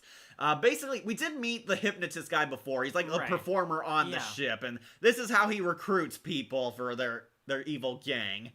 Yeah, and he tricked everyone, and he was the only one who knew there was solid gold in there. The Scooby Gang make a very weird plan to scare them. Like, Fred and Daphne are, like, pretend to be aliens or something. They, like, tried to scare the pirates off. Like, the plan goes wrong. Wacky chasing, everyone fights. Scooby saves the day with tickling. They beat the little hypnotist guy, and he breaks the spell, and we find out, like, the comet was actually gold. I think they do lose the comet, like, at the end, because it's, like, too heavy for their ships. It's like, yeah, you destroyed the cruise ship, which could have carried it, and for the pirate ship's a lot smaller. Thankfully, all the radiation from it's gone. Yeah, all the radiation didn't affect anyone. Yeah, Fred's mom is a little too touchy-feely. Yeah. Yeah, Von Butch did get arrested. I mean, yeah, of course. She's captured and she was stealing Middle East treasure, so yeah. Yeah, Christina Baranski, who is Becky in Addams Family Values. I'll have to look who that is again. Daphne Blake dressed as Purple Cat Girl. Makes me feel like she's Catwoman. I'm back. Oh, hey, Jon Snow. Okay. Dan Castellana, Mr. Mysterio. Like Roy Burns' crazy relative. Yeah, that was the hypnotist guy, Mr. Mysterio. Yeah, named after a Spider-Man villain, of course. Right. Skunk Beard. That was the Ghost Pirate's name, because he had like a gray streak in his black beard. This was another one I thought was okay. Like, it's not one of my all-time Scooby movies. Over the years, I don't like it that much anymore. Right, I remember watching it once, but not much again. It wasn't one I raced back to. I might put it on C tier, honestly. Yeah. Yeah, I'll put it C tier. It's above Monster of Mexico for sure, because they did a lot of pirate shanty songs that kicked ass, and Ron Perlman's awesome, of course, but yeah, it is a C tier. There are a lot of issues. It's a lot slower, and it is painfully obvious who some of the pirates are, because they have the same voice actor as crew members. Yeah. It's a C tier. Pirates Ahoy, total C tier. Leaving somewhere, Wolf? Yeah, the bathroom. Alright. I'll read some comments and get to the next movie.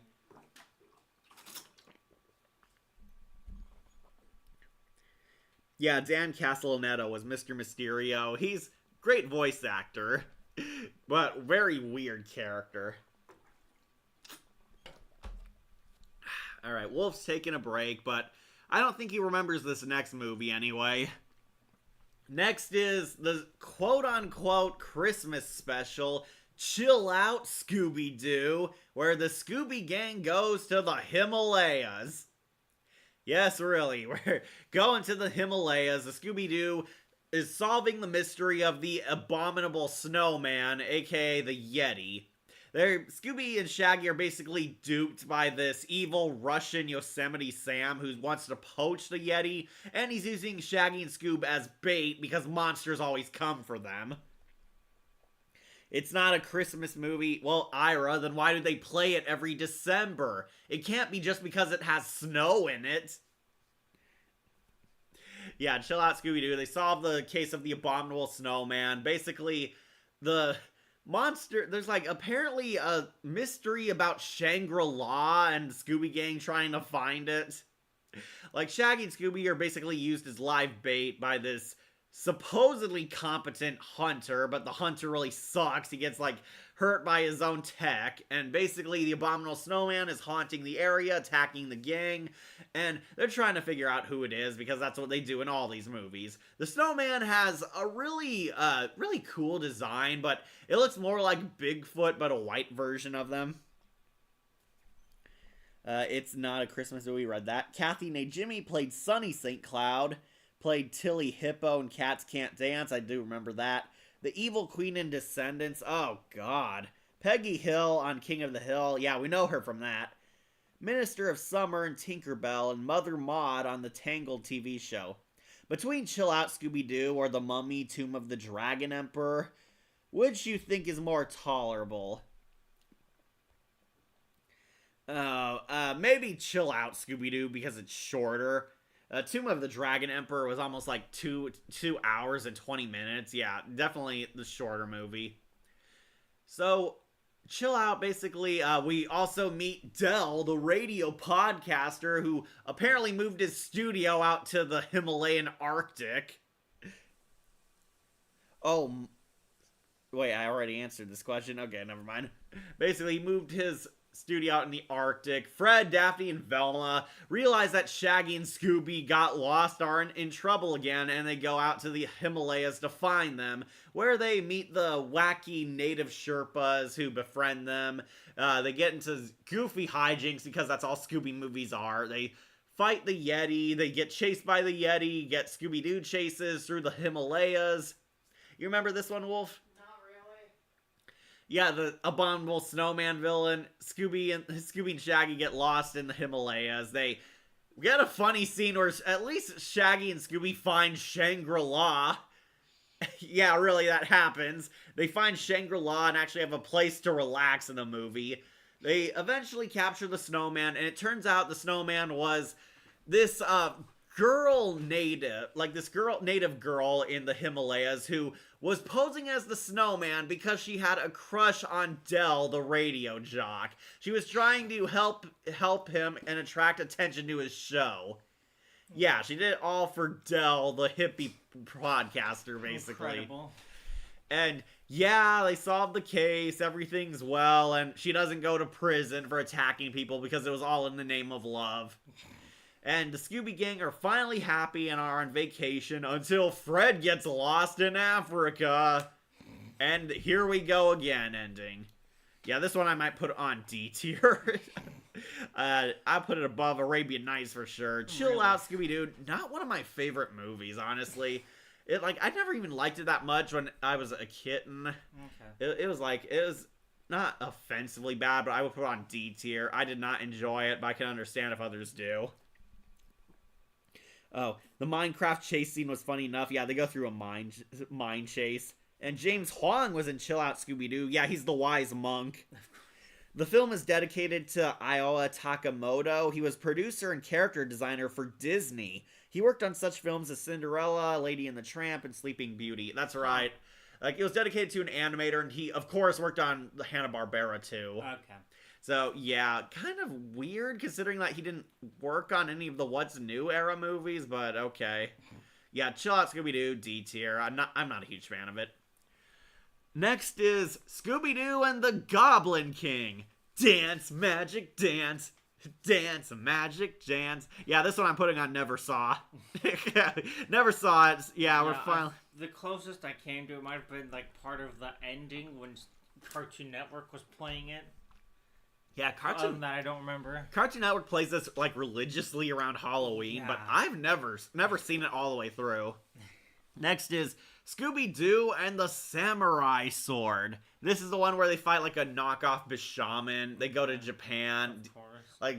They enter, a martial arts tournament, and we get to see Daphne be badass. Alright. Yeah, Daphne's a kick-ass martial arts. Are we still in the What's New era? Yeah, this is the last What's New era. Okay. Yeah, we're finally reached the end. This is the last What's New Scooby-Doo era movie. The Scooby Gang go to Japan for, the 20th time. They've been here before.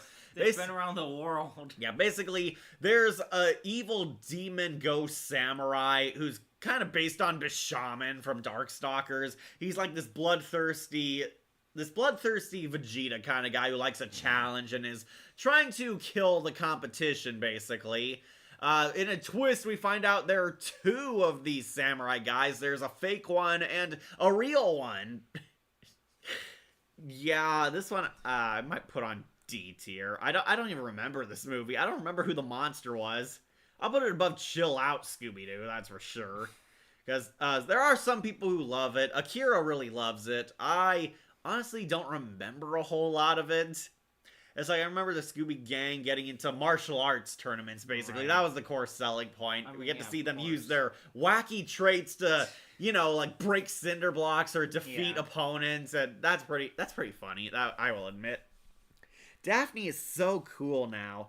Yeah, she is, but wait until we get to some later movies, bro. Goblin King is cool, like which Daphne look peak. That's right, the Goblin King turned people into their Halloween costumes. Oh, okay. Goblin Kings bring back the real supernatural concept. Yeah, sorry, I don't remember a whole lot of it. That and the werewolf Velma, Akira. It's funny in the Samurai Sword, as Freddy mentioned how he doesn't have a catchphrase, and it did bring supernatural back. Yeah, there is a real ghost samurai in this movie. Okay. And Freddy does have a catchphrase, let's split up, gang. Yeah. That's pretty much his catchphrase. Split up with clues, okay, gang. Also, Kelly Hughes in the movie. And she played Oh, Karai, yeah, of and course. yeah, of course she's Asian, and she knows martial arts, yeah. She's like in Mortal Kombat 2 for those reasons. Alright, yeah, Samurai Sword, we'll put in D. I'm not too huge on this one, mostly because my memory's very foggy on it. Okay. But yeah, it is the last whimper for what's new era. Finally, back in the live-action Scooby's Wolf with Scooby-Doo, The Mystery Begins, the prequel. Right. This had the frogs, didn't it? No, not Oh, this not one. this This one one? is at Okay. the high school. They're kind of like the Breakfast Club. Okay. This one has another creepy mask figure. It's the guy in the ghost face kind of mask. He's like the Phantom of the Auditorium or something. He has a magic spell book which summons like the ghosts of Coolsville. They're all like Okay. ghost teachers and ghosts from the Old West and all that. He's using the spell book and haunting the school, trying to scare the students out so he can break into the underground old school to steal valuables that were buried underneath. Okay. And the movie's mostly about the Scooby Gang forming. We meet younger versions of all of them, Fred, Shag, Scoob, and a pup Scooby-Doo. Frank Welker voices Scooby. Of course. Like, he's literally the only guy who comes back. Stephen Amell's brother, Robbie Amell, plays Fred. Oh, wow, okay. And I don't remember the rest of the cast. They were all kind of unknowns. That's okay. Chat will remind us. Yeah, they'll remind us. Fred, hold the phone. Plus, the two guys who voice the Japanese guys are Uncle and Fuling Wong. Okay. Also have Brian Cox played Scooby-Doo version of Shenron Dragon Ball. Okay. This one's a downgrade. Yeah, this was a made-for-TV movie. Right. Like, it didn't have the budget the first two did, despite it wanting to connect to those two. I'm back! So what are we on right now? Scooby-Doo and the Mystery Begins, the prequel live-action movie. I actually did kind of like the gang's interactions, because they're actually not friends. We're seeing how they become friends. Right. Like, the Scooby Gang kind of meet in like a Breakfast Club kind of style. Like, Fred's the cool jock. He actually doesn't stand up for Shaggy when he's bullied by his football friends. Right. Daphne's kind of the shallow popular girl. Velma's the cute nerd girl but keeps to herself. She's kind of the shy one. And Shaggy's like the total loser outcast, basically. He doesn't have any friends. That's actually a key point. Shaggy has no friends. The principal encourages him to have friends and start opening up. Scooby-Doo's a dog that keeps getting rejected. No one at the pound wants him, so it's almost sleepy time for that dog. Yeah, Frank Welker's Scooby. He can't get adopted by any family, even though he's a talking dog. Nobody loves Scoob. He eventually runs away and ends up in Shaggy's home, basically. Right. Falls into, like, his basement room, because Shaggy's room is kind of like Ed from Ed, Edd and Eddy. He and Shaggy become best friends, and Shaggy tries to sneak Scooby into school. Like, he dresses Scooby like a gamer parka and such. Scooby actually stands up for Shaggy and fights the bully, but of course they're on a bus where the bus driver crashes, and they get detention because the bus crashes into the vice principal's car. Yeah, they get detention, and they sort of form like a Breakfast Club kind of deal. They have nothing in common, but get this, they all love reading mystery books. Of course. They all read mysteries. They all slowly form like a friendship. Apparently, every time the ghost strikes, the gang get involved, basically. They try to stop it, or they're accidentally there by circumstance, and basically the vice principal thinks they're they're troublemakers causing the problem, and threatens them with, like, expulsion. So the Scooby Gang work together to basically clear their names. This is their first mystery, and they want to prove their innocence. We get wacky mishaps. They get fake out suspects. There's, like, the janitor who hates cleaning up, the librarian who hates the defunding of her library, and the vice principal is an obvious suspect because he's a dick. And surprise, it turns out it was the principal from the start, because earlier in the episode he told Shaggy that he likes collecting stamps, including rare prints, and there's rare stamps among the treasures buried underneath the school. He somehow got his hands on this spell book which summoned real ghosts. Yeah, there are real ghosts in this. He summoned, like, the ghosts of dead teachers and used them as his minions.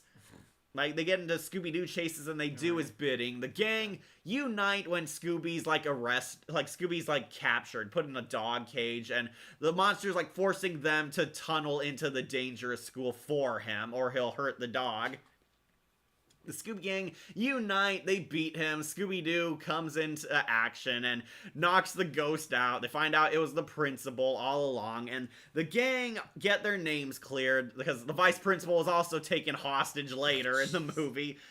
Yeah, he had the vice principal in a dog cage too. It's really weird and really funny.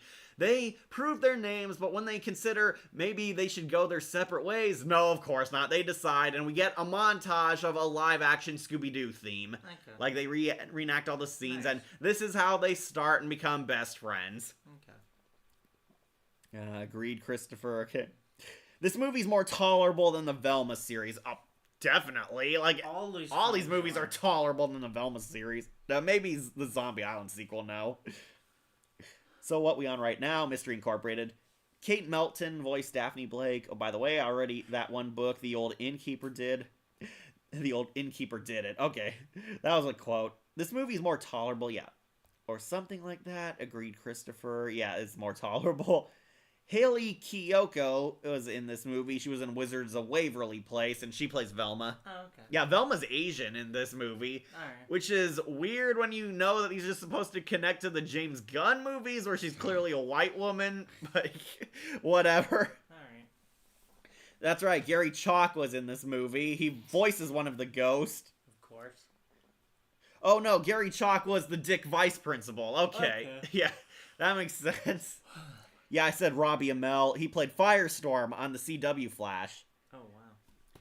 All right, you remember this one, Wolf? Where would you rank? You don't remember this one? Again, this is one of the things where it's like memories awakening slowly, but not fully. I actually had fun with this movie. I might put it on B tier. Okay. It is not high, that's for sure, but yeah, I would definitely put it above the vampire one. Maybe below the mummy one, because that one's more well together. All right. Yeah, Mystery Begins, definitely B tier. Alright, Wolf, now we're entering the Mystery Incorporated era of movies. Mystery Incorporated's animation, Mystery Incorporated's art style, and their voice cast, and kind of humor and in-jokes of Scooby-Doo. Next is Scooby-Doo Abracadabra-Doo. The Scooby Gang goes to magic school.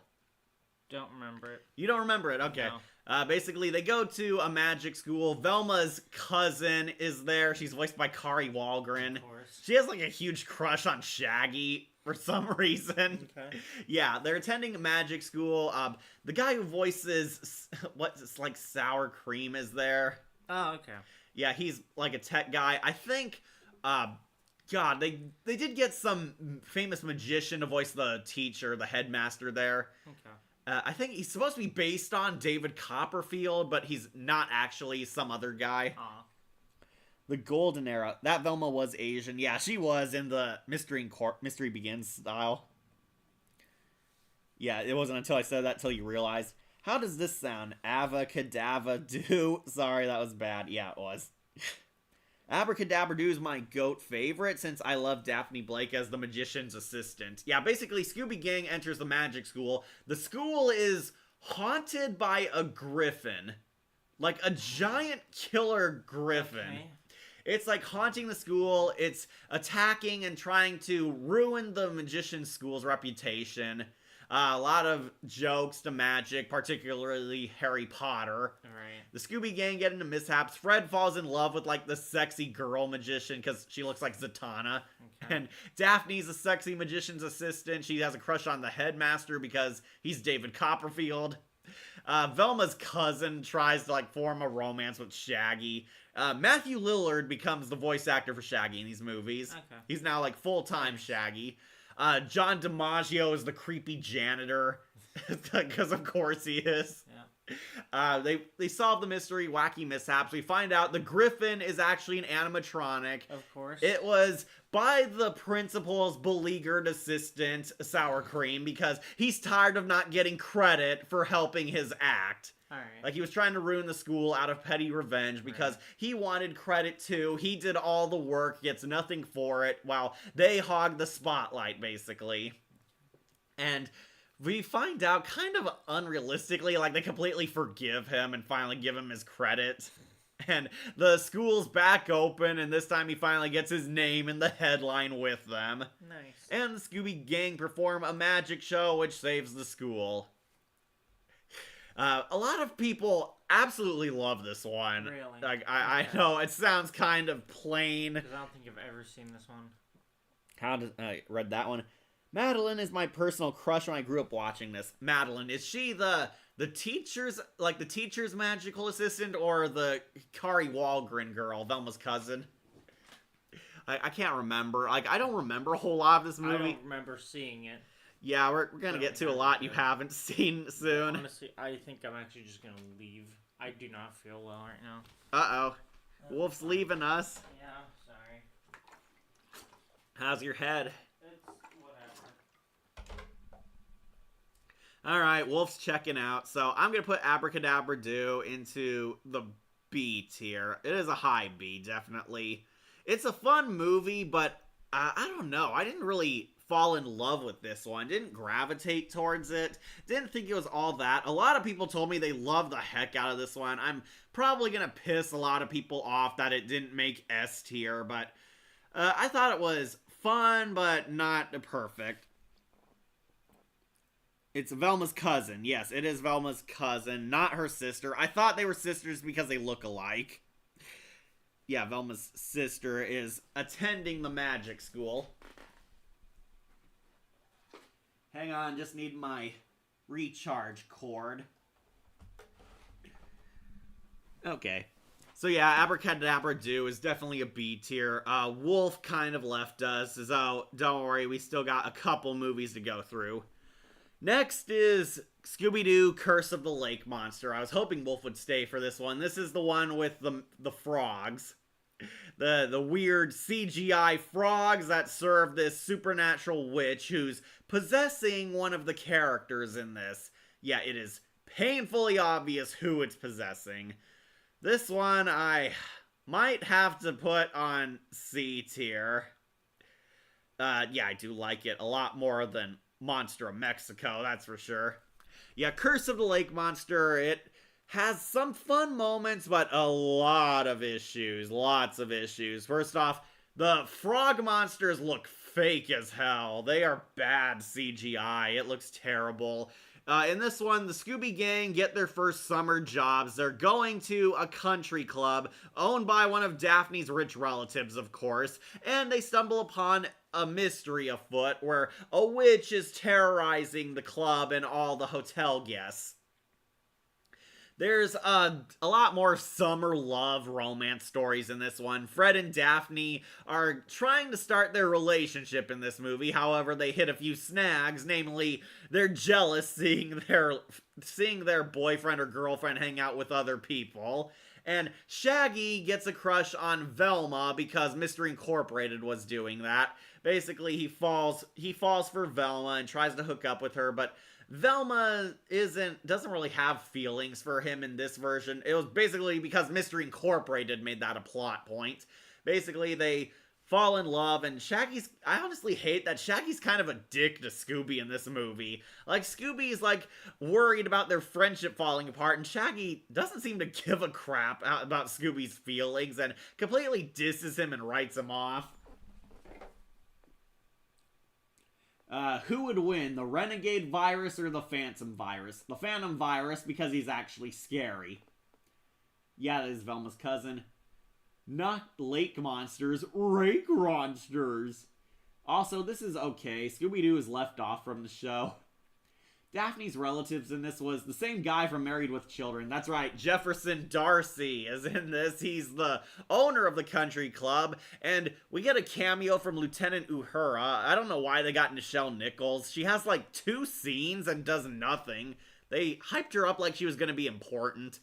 Basically, the lake used to be the home of an evil witch, and the witch is possessing one of the characters and gaining their revenge, and it is painfully obvious who it is, but they try and keep it secret, basically, and build up to it while the wacky hijinks commence.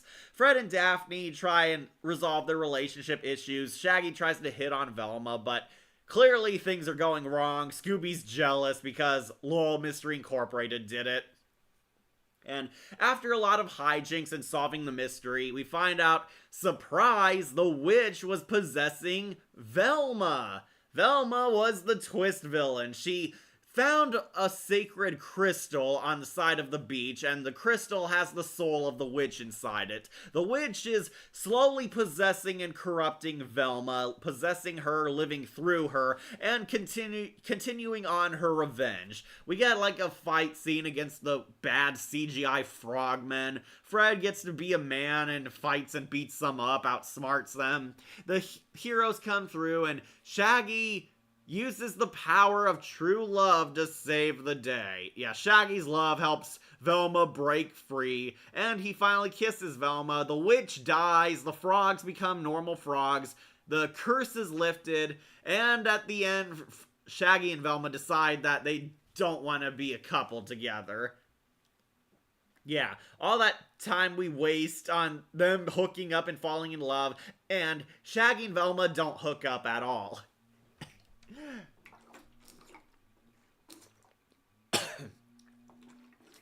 Sorry, I needed some water. I believe Shaggy and Velma can have a good relationship if it's done right. Well, sorry, Ira, it is not done right in this movie. Also, rip Nichelle Nichols. Yeah, bless her soul. She was great. I wish she did more in this movie.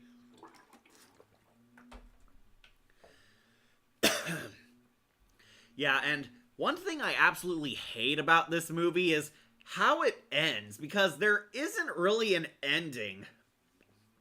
Basically, as they're packing up for summer, we get this weird romantic shot between Shaggy and Scooby, like, falling in love. It does not help it's shot the same way as Shaggy when he was crushing on Velma. And we have this bizarre song sequence that ends the movie. Yeah, there isn't really an ending. It is a weird song montage. Like, it is, like, so out there and so weird. Like, I didn't like it the first time I saw it. It is, like, weird. They sing like this weird love rock ballad, and it's all the gang in like tie-dye suits, and we show a montage of all the movie we just saw, and that is how we end the movie. It is weird and it is stupid.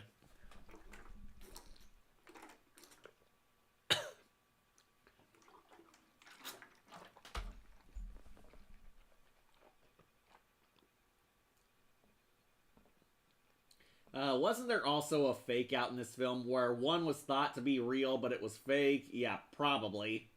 Yeah, Ted McGinley, that was his name. Also, Denny Clay was on Transformers Robots in Disguise. Hey-oh, hey Blacksmith, you missed a lot of the good Scooby movies. Curse of the Lake Monster, I will put on C tier. This movie's got its fun moments. It does have fun moments, but it does have a lot of issues. I will take it over some other Scooby movies, but this is definitely a lower tier film. I honestly would not recommend it, but I won't say it's terrible if you watch it. It does have its fans. It does have fun moments. I will say there are a lot of good comedy scenes, but the mystery is crap and the music is very weird in this movie, and the ending is even weirder. C tier for Curse of the Lake Monster. Fortunately, we get to another good movie finally, Scooby-Doo Camp Scare. And this one I will put on S tier. Yeah, I'll put it on S tier. Camp Scare is a good one. It is actually a very good horror movie for Scooby-Doo. Scooby-Doo and the gang get summer jobs, this time watching over a summer camp. They're counselors. However, they're at a really shitty summer camp, and it's allegedly haunted by this knockoff Jason Voorhees.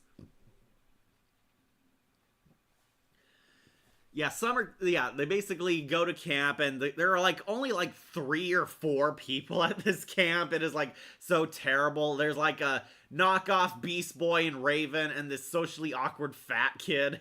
Basically, they're at this haunted summer camp and being attacked by Jason Voorhees. Yes, this is the one with the famous swimsuit scene where all the gang get in sexy swim gear, particularly Daphne and even Velma. They get really hot bathing suits. Fred has a crush on this sexy camp counselor from the neighboring camp. She looks like Sofia Vergara. And yeah, really hot summer lovin'. Glad I could make it too. Thanks for showing up, Blacksmith. I wouldn't recommend Goblin King. Yeah, I never saw it, so I can't really judge on that. Okay, Blacksmith Orange is definitely here. Blacksmith Orange, we're entering the Mystery Incorporated era. Camp Scare, very good movie. We find out the ghost is actually trying to scare people away from the camp so they could drain the lake because there's an Old West city with treasure underneath the lake, and this has one of the most shockingly surprising twist villains I've ever seen. Basically, one of the characters we follow throughout the movie is not whom they see. Not whom we think they are, not the way we see, he's actually the bad guy. The bad person is somebody posing as one of the good guys for the longest time, and the monster. And I won't spoil it, but the chat will probably do that for me. I really like the twist villain in this. Once again, Mark Hamill is in this movie, and Mark Hamill does a good scary job. Camp Scare had a lot of great horror atmosphere, a lot of cool shots. I think the monster is actually pretty creepy. There's always a scary darkness and flowing wind behind him. Really awesome. Camp Scare I will put on S tier. It is one of the best Mystery Incorporated era movies. I hope everyone agrees with that. They don't even solve a mystery in Goblin King 2. Oh, they didn't? Okay. There was one where the villain's called Velma Babe. I wish she made more appearances. I'm not sure about that. Villains are better off as one-shots. But yeah, sleep well, Akira. Camp Scare is S tier. Next is Scooby-Doo and the Phantosaur. This one I am going to put on B. Yeah, I will put on B. This one, I definitely had fun. This is where we get an introduction to Ultra Instinct Shaggy. This is one where Shaggy undergoes a therapy treatment that makes him a badass. No longer afraid unless you say a certain safe word. The Scooby Gang basically go on vacation / an archaeological dig where they found dinosaurs, but it's haunted by ghost dinosaurs that terrorize the city. And yeah, pretty cool concept. I do like this idea. They weirdly solve the mystery halfway in, but there's actually a double twist. There are real dinosaurs attacking and fake dinosaurs attacking. There's a animatronic T-Rex that terrorizes the area, but then we find out that there's actually ghost velociraptors which hatch for real. It turns out that the real villain was, there's 2 villains. There's the fake out villains who are doing this for, publicity, and the actual final villain who was doing this to uncover an archaeological creature, but using dinosaurs to scare others away so she could make it, her own discovery. Yeah, Chad Shaggy, if you will. Yeah, Ultra Instinct Shaggy, everyone loves him. Never thought Velma was a babe, but I get her appeal. Jon Snow, you don't like Linda Cardellini? Also, Lauren Tom played Jessica, who played Dana Tan in Batman Beyond, Jinx in Teen Titans, Samurai Jack's mom in Samurai Jack, and Susan Long in Jake Long. Oh, I didn't know she played Susan Long. Yeah, Phantasaur is mostly about the wacky antics of Shaggy. We see Shaggy actually being brave, actually not being afraid of the monster. He challenges bikers to a fight, and apparently the word that triggers him is if you say not bad, and then he switches back to his regular old self. And what triggers these is every time he hears the bell, he turns into Chad Shaggy. This is pretty much the only reason why people like this, is because it has Ultra Instinct Shaggy, the badass Shaggy, the one that became memeable. All the kids loved him. Shaggy is completely out of character in this movie as a brave ultra badass, basically. He ends up saving the gang, and Shaggy, when he loses the power, he actually shapes up and still saves them despite his cowardice. There's a very weird, twist where there's actually, frozen dinosaurs underneath, and then a volcano activates, and a cave-in happens where Ultra Instinct Shaggy saves them all. Shaggy loses his powers, but still is brave enough to show care for his friends and help save the day. Yeah, I will put this one on B tier. It's definitely a fun movie, but I don't think it's one you have to race out to see. People, literally only see this movie for the memes. They like seeing Shaggy as a brave guy. They like seeing him kick ass, and yeah, that's where most of the fun comes from, because Matthew Lillard's performance is excellent. Definitely a decent movie. Also, Daphne Blake, known how to ride motorcycles at age 5. Like Daphne equals my sexy Catwoman. Yeah, you say that. Jon Snow, Linda Cardellini is an exception. Yeah, she better be. My favorite part of that fight is when the biker punched himself when he saw Shaggy beat up everyone else. Yeah, it's a funny movie. I will say Phantasaur is a funny Scooby-Doo movie. Definitely not scary at all, and not one of the essential Scooby adventures, but it's pretty much stupid fun. I will put it on B tier.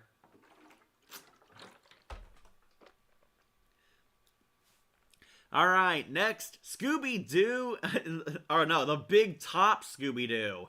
Never saw. Scooby-Doo, Music of the Vampire. Never saw. Scooby-Doo, Haunted Holidays. This one I did see. I think I might put it again on B tier. Definitely under Ultra Instinct Shaggy, that's for sure. And maybe behind the Mummy one too. Yeah.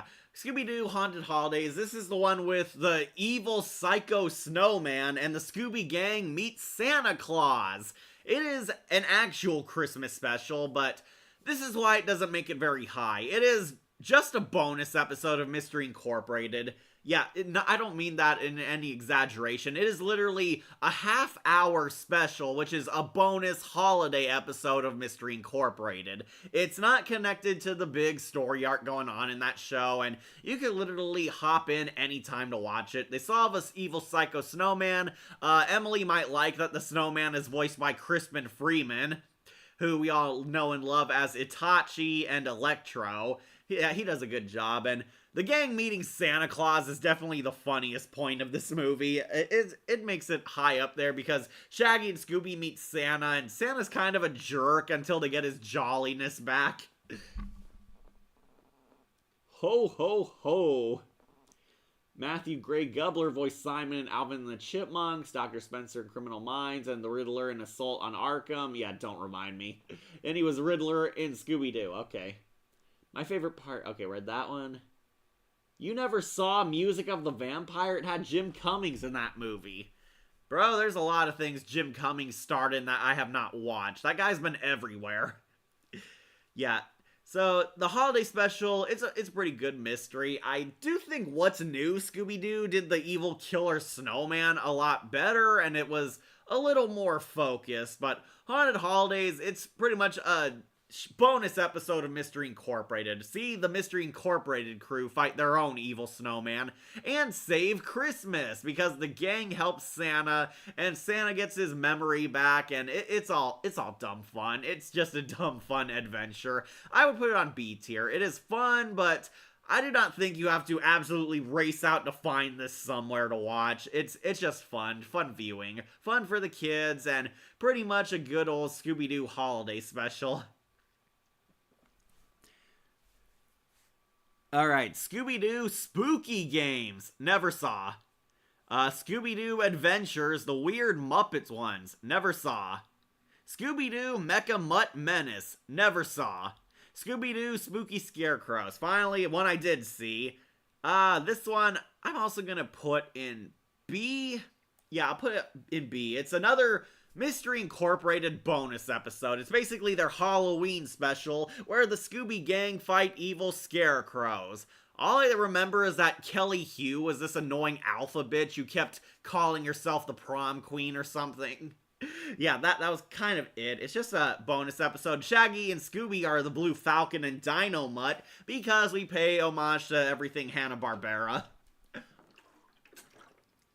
Yeah, this one was definitely okay. I remember watching it, but I was not blown away by it, as you can tell. It's a bonus episode. That's all it is. It's another half-hour bonus episode, exactly like Haunted Holidays, but this time they're doing a Halloween-themed one, and the Scooby Gang have fought a lot of scarecrows before, so that did not make this one stand out. Haunted Holidays is cool, like Mr. Crocker, the luchador actor, is peak. Yeah, Carlos Alvazra Cree is in this. Also, Daphne Blake, always to be damsel in distress, half heroine, beast mode. Yeah, Daphne got a lot more character as this went on. I really liked Daphne up until some later entries in this. Oh yeah, Spooky Scarecrows, it's alright. It's just a bonus episode. A lot of cute in-jokes and Hanna-Barbera gags. If you love Mystery Incorporated, I would suggest watching these two because, you know, they're just attached to them, but as a Scooby fan as a whole, it is not an essential viewing. It's okay. Scooby-Doo, Mask of the Blue Falcon. Never saw. I unfortunately saw Scoob, but I did not see this one. Trying to read the title on this one. Oh, Scooby-Doo Stage Fright. Never saw. Scooby-Doo Franken Creepy. Alright, surprise, another B movie. I'll put this under Abracadabra Do for sure. Maybe Phanosaur too. Oh, and Mummy, yeah. Scooby-Doo Franken Creepy. I actually did see this one in preparation for this ranking. This one is okay. It is another fun but not essential viewing. This is the one where a bunch of past Scooby villains plot a scheme to basically gaslight and toy with the gang out of petty revenge before ultimately killing them. Basically, Velma inherits her ancestors' Transylvanian home, where she goes there and is hypnotized into being this evil Dark Queen. The Scooby Gang basically get into a lot of wacky mishaps in this one. The gang are toyed with and trolled and gaslit into being kooky and crazy, and a lot of weird comedy happens in this. This is pretty much a dark comedy. It is not a horror story, it is not scary, and it's honestly not that serious either. It is pretty much a goofy-ass dark comedy episode, kind of in a similar vein to Army of Darkness, but in the child-friendly way.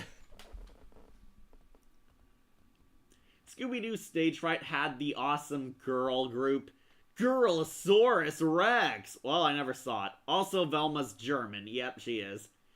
It was different than other Scooby films that had a lot of cut scenes. Franken Creepy is cool, but I always see Daphne Blake's inflated suit. Yeah. We've been having a rapid fire of never saw. Well, unfortunately, I dipped out of Scooby-Doo around this point because I thought I was too old for Scooby-Doo. Like how Jordan's actor was a Scooby-Doo character, that could apply to a lot of guys, man. You should check out those films on Never Saw. Music of the Vampire's good, I might watch it. Spooky Scarecrow Show, Eda Clawthorne's actress was there. Oh, Wendy Malick, yeah. Okay, so a lot of people tell me they really like Stage Fright and Music of the Vampire, but unfortunately they're on the never saw. Franken Creepy I did see. I really hate the editing in this movie. This is something I never thought I'd say about a Scooby flick, but basically the editing is very fast. There's like a lot of trippy 2000s montage moments, and it happens way too frequently in between. Franken Creepy is... The monsters are trying to get revenge on the Scooby Gang. They are a bunch of past villains from the old Scooby-Doo cartoon. And if you've never saw the old Scooby cartoon, you will be so confused as to who half these people are. Yeah, I know they appear on Daphne's YouTube show. We see, like, archive footage of them, but yeah, basically the monsters are these people from the past who... we never met until this, like, at the end of the movie, where they were impersonating a bunch of random characters and civilians. Like, basically, they hypnotized Velma into acting like an evil Sindel, evil queen. She's like this mad scientist inventor who's scaring her friends and threatening the townsfolk. They blow up the mystery machine, and Fred is left with a total crisis of faith. He lost himself. One of the dumbest subplots is Daphne gets put into this fat suit, and she becomes fat and ugly now, and that ruins Daphne's image and self-esteem. It's kind of funny, but kind of falls apart when you realize, so does Daphne, like, never go to the bathroom or... take off her clothes to shower? She's wearing this fat suit the whole time, attached to this new dress she wore, and Daphne believes she's fat and is angsting for 90% of this movie. It's funny at first, but gets annoying real fast. And basically, like, she thinks she's ugly. We find out there's a mystery afoot. Shaggy and Scooby get these special clothes that have, like, these weird acupuncture pins and chemicals in them, which make them constantly itchy and uncomfortable, and all you can do is scream, why don't you take the friggin' clothes off? But no, they're stupid and just wear them and act annoying. Like Corey Burton, who played the Joker on Batman Brave and the Bold, yeah, he was alright. Not as bad as the editing of The Walking Dead Season 8. Well, The Walking Dead after Season 7 got down the toilet. Daphne has a YouTube channel where it's on Franken Creepy. Daphne has like a YouTube channel, and she basically kind of does podcasts with her friends talking about their mysteries, which kind of raises some questions because it's trying to tie in a whole bunch of Scooby continuity, and that would mean they'd have to be on years of adventures, yet are still in high school.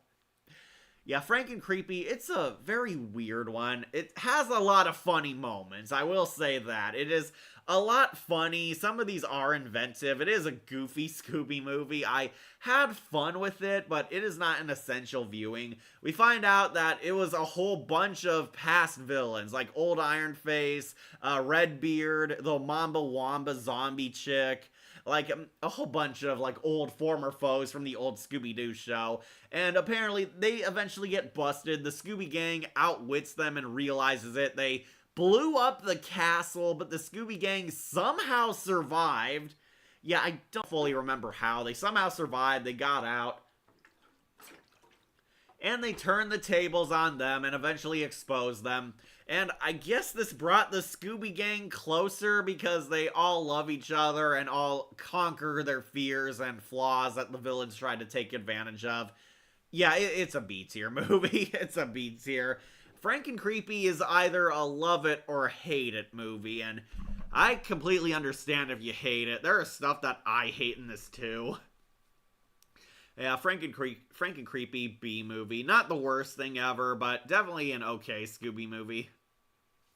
Next is Scooby-Doo Ghastly Ghouls. Never saw it.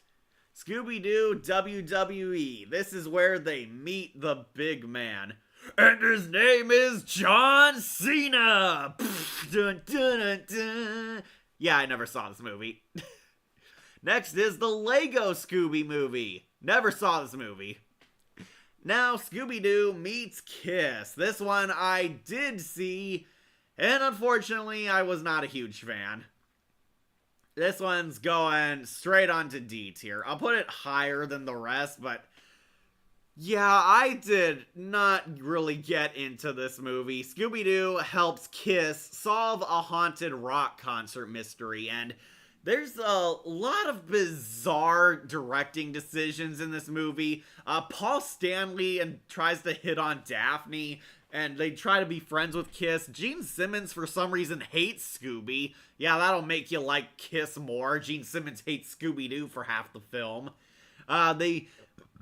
There's a lot of homages and tributes to the Kiss band, and if you're like me and know nothing about Kiss, you will be so confused over what the hell they're referencing. Like, characters from the Kiss songs and albums actually cameo in this. Like, there's this Wiccan witch girl who appears, and apparently long-haired creepy guy said she's from a song, but I don't know Kiss's music, so I'm just confused as to who the hell this is. Checking some comments. Also, Galactus's head and the Scarlet Witch was in Scooby-Doo. Yeah, I heard that. I see Daphne Blake as a shooting star cosplay. I wanna rock and roll all night and party every day and have a wonderful time. Oh, that's not it. And something all day. Oh man, I lost all faith in mankind. Music is dead to me now.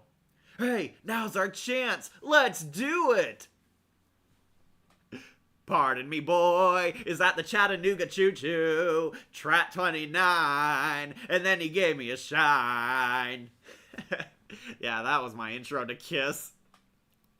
So, a lot of my friends really love this movie, but it is not my cup of cream. It is weird. There is a lot of odd choices. Special mention going to the rock and roll dimension. Like, Kiss flies an electric guitar plane through this music dimension across outer space, and Kiss uses the power of rock to defeat the monster. Yeah, that actually happens, and Velma gives this weird, like, oh, it was all an illusion, mumbo-jumbo explanation, which, no, I do not buy that for a second. And I honestly think they made Kiss kind of annoying. They're kind of, like, a bit rude and dismissive of the Scooby Gang at first. They all become friends. Paul Stanley tries to steal Daphne from Fred, which is also weird because the Scooby Gang are supposed to be kids. They're teenagers and Paul Stanley's an adult man, but whatever. The ages of the Scooby Gang have always been kind of played with. And I don't know, I don't remember laughing once at this movie either. It's supposed to be a lighthearted comedy movie because it's Scooby meets Kiss, but I can't remember any jokes other than Gene Simmons doing his tongue trick on Scooby. And, of course, Paul Stanley trying to one-up Fred and steal Daphne because Daphne's hot. You know Gene Simmons has a bachelor in teaching? Oh, really? That's cool. Fun fact, in the Jetsons Meet WWE, McMahon mentions that meeting Astro wasn't the first time he met a talking dog, suggesting that the Jetsons and Scooby-Doo share the same universe. Yeah, I'd buy that. Hang on.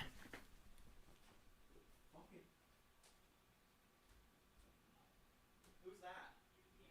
Oh. Okay, get the package.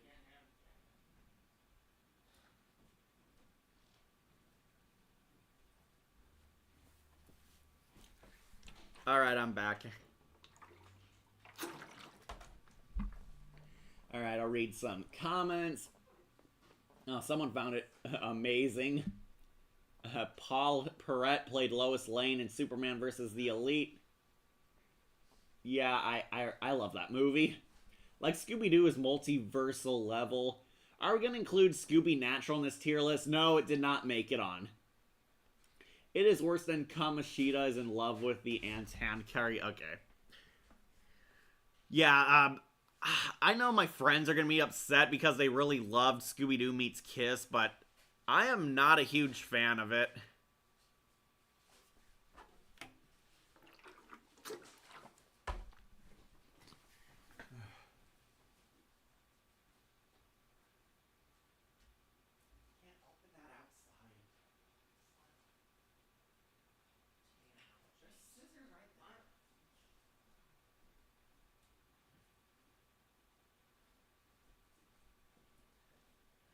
Sorry, folks, we got a package delivery.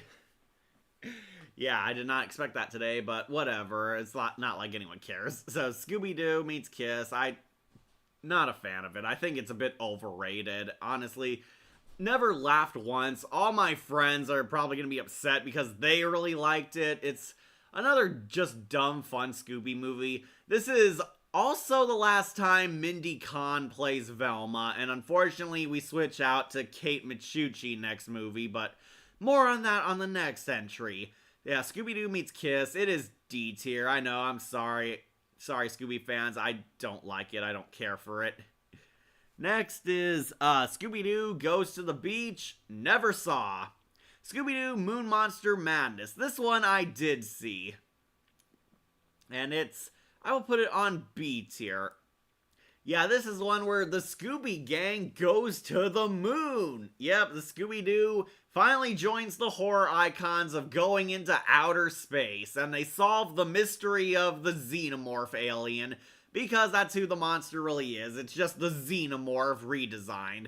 I actually really liked this one. I think it's a pretty fun movie. It's not exactly a high-quality movie. It is another of the direct-to-video entries, but a very fun one. Scooby goes into outer space, and oddly, this one focuses more on Velma and Daphne. Velma and Daphne get a lot of character in this one. Daphne is like going through a crisis again because she thinks she's the most useless one on the team. She failed her driver's ed test and believes she's good for nothing because she's not smart, she's not a leader, she's not brave. And yeah, basically, it completely changes when she befriends basically the female shepherd. I know she has a name, but it's Female Shepherd from Mass Effect, this red-headed action NASA girl who befriends Daphne and convinces her that she has a bright future in space tech and NASA, and this puts a rift between her and Velma because Velma wanted to be the scientist. Velma wanted to become a NASA agent. Velma looked up to this female shepherd girl, and she's completely envious that Daphne is more popular.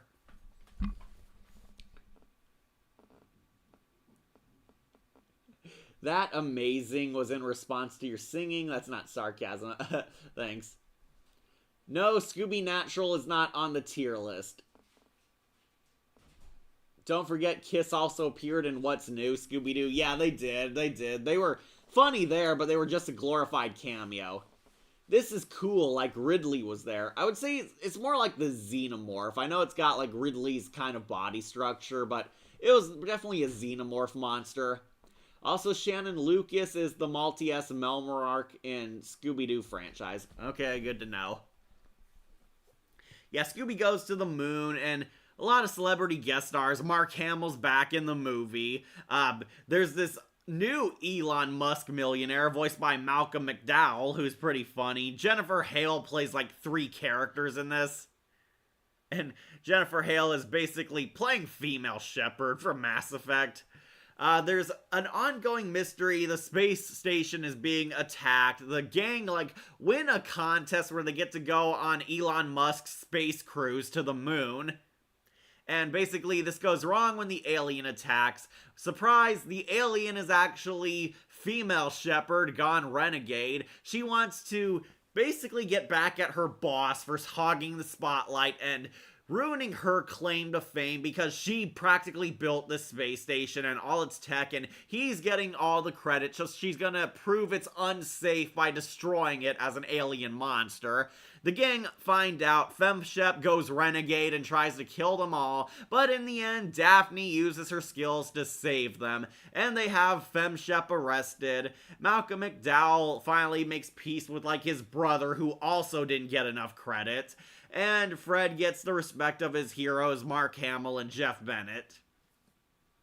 Yeah, Moon Monster Madness it's a pretty decent movie. I will say there's nothing wrong with it. I understand a lot of people really love it. It is an okay movie to me. It's outclassed by a lot of higher standards, as you can see, but it is definitely a fun one. It is a fun one. People like it. I can respect people's like for it.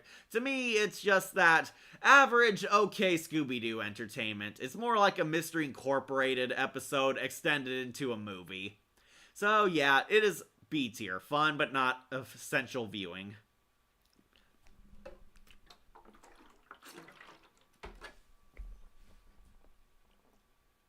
Maybe Scooby Natural can get its own review like the Scooby-Doo Project. That depends if Warner Brothers copyright blocks it. Yeah, played by Jennifer Hale. Also, how's Scooby-Doo allowing using Xenomorph without Fox's permission? Well, here's the thing. If it's a parody of a well-known character, then you can't get sued because it's a parody. It's not actually the thing. It's a mocking caricature that references that thing. It's not actually, we're selling Xenomorph figures.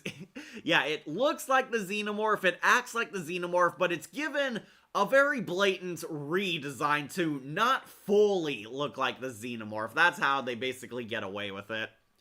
Next, the second Lego Scooby movie. Never saw it. The second Scooby-Doo meets WWE movie. Never saw it. Scooby-Doo's Blowout Block Bash. Never saw it. Scooby-Doo Shaggy Showdown. Never saw it. Daphne and Velma. Unfortunately, this is one I have seen, and this is our first F tier. Yes, it is bad. This is the one that's a Scooby-Doo product without Scooby-Doo actually in it. Because doesn't that make sense? Alright, so for those of you who don't know, it's from the era of the Girl Boss movie. Basically, they wanted to make Scooby-Doo more popular for girls, so they gave Daphne and Velma, two of the best Scooby teammates who happen to be female, their own spin-off prequel movie, where basically Daphne and Velma are both recruited for like this Elon Musk tech university. However, they're frenemies turn besties by the end. Basically, it's a prequel, just Daphne and Velma alone trying to solve a mystery. And it's bad. It is bad. It's not funny. It's not creative. The girls playing Daphne and Velma are pretty bad, honestly. I think all the acting in this is bad. And it makes some very bizarre decisions. It doesn't help that the movie's also cheap as hell. Like, this is what you think of a bootleg direct-to-video crap kind of movie. It was pretty much sold as its own thing. It never premiered on TV, never had its own streaming. It was made to basically for little girls to buy with those Daphne and Velma dolls, and it did not do well. That's like Tom or Jerry without the iconic duo, yeah. Or a Goosebumps movie without Slappy. That disgusting film is a failure. Yeah, I agree, Jon Snow. I knew it. Hey, Emily, you made it back for Daphne and Velma, your favorite movie. Sorry I've been gone for so long. Got something really cool that I have to set up. Lol, it's a big surprise. Can't wait to see it, Emily. Yeah, you knew it, just some guy. This, of course, is a failure. Daphne and Velma is weird. Like, green and purple is good color. Like, I see Catwoman wear purple and green, and it's confirmed of my Daphne Blake as my sexy Catwoman. Yeah, you said that like a million times. Want my personal opinion on this? Check out the Nostalgia Critics review on it. Yeah, I remember seeing that review. There's this really cringy, creepy subplot. It's like supposed to be funny, but Daphne convincing her dad to like let her go and do her own things. Apparently, her dad has been stalking her since birth and trying to make her feel like a big shot winner her whole life. Daphne has never achieved a single thing in her whole life. It was her dad controlling and manipulating events around her to make Daphne feel special. And I guess dad doesn't have a job or a life or parent responsibilities in all that time because he spent like 24/7 following his daughter from childhood to her teenage years, basically doing these nice things for her to convince her that she's actually great at something. And yeah, it's supposed to be funny, but it's kind of creepy and really cringy too. It's like supposed to be this funny scene about Daphne coming into her own and finally doing something with her life where, yeah, spoilers, she tries to be a detective now and befriends Velma. And yeah, they go on this stupid adventure together. The mystery's not really exciting. It's more so about the dumbass comedy antics and pretty much Daphne and Velma doing like a college comedy kind of thing. Like, they're at a new school, they don't fit in, they're totally not gonna be friends by the end, but become friends by the end, and I don't even remember much about the mystery. It was a very weird one. A lot of attempts to be hip and funky fresh with the kids in this one, but that kind of made it a lot more forgettable. Yeah, the Nostalgia Critic did review this. Aaron from The Sweet Life, Zack and Cody. Yeah, he was helicoptering his own daughter. I'm back, had to meditate. Welcome back, Blacksmith. Along with the first Transformers movie, at least my dad and mom keep space at school. Also, I can't get a 3D printer that makes food I need. Yeah, that was weird. Yeah, this movie's an F tier. This was one of the most infamously awful Scooby-Doo products. I actually think the James Gunn movies are better in comparison. Daphne and Velma, hard pass. I have not met anyone who's loved this movie, and I don't think anyone ever will.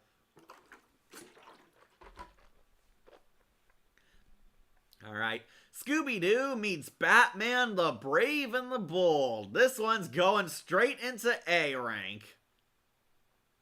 Yeah, I'll put it on A rank. It's behind the Boo Brothers, mostly because it's funnier. This is the one where Scooby-Doo meets Batman, the Brave and the Bold era Batman. And basically it serves as a old school crossover because Scooby-Doo's met Batman before, but this time he's meeting Diedrich Bader Batman.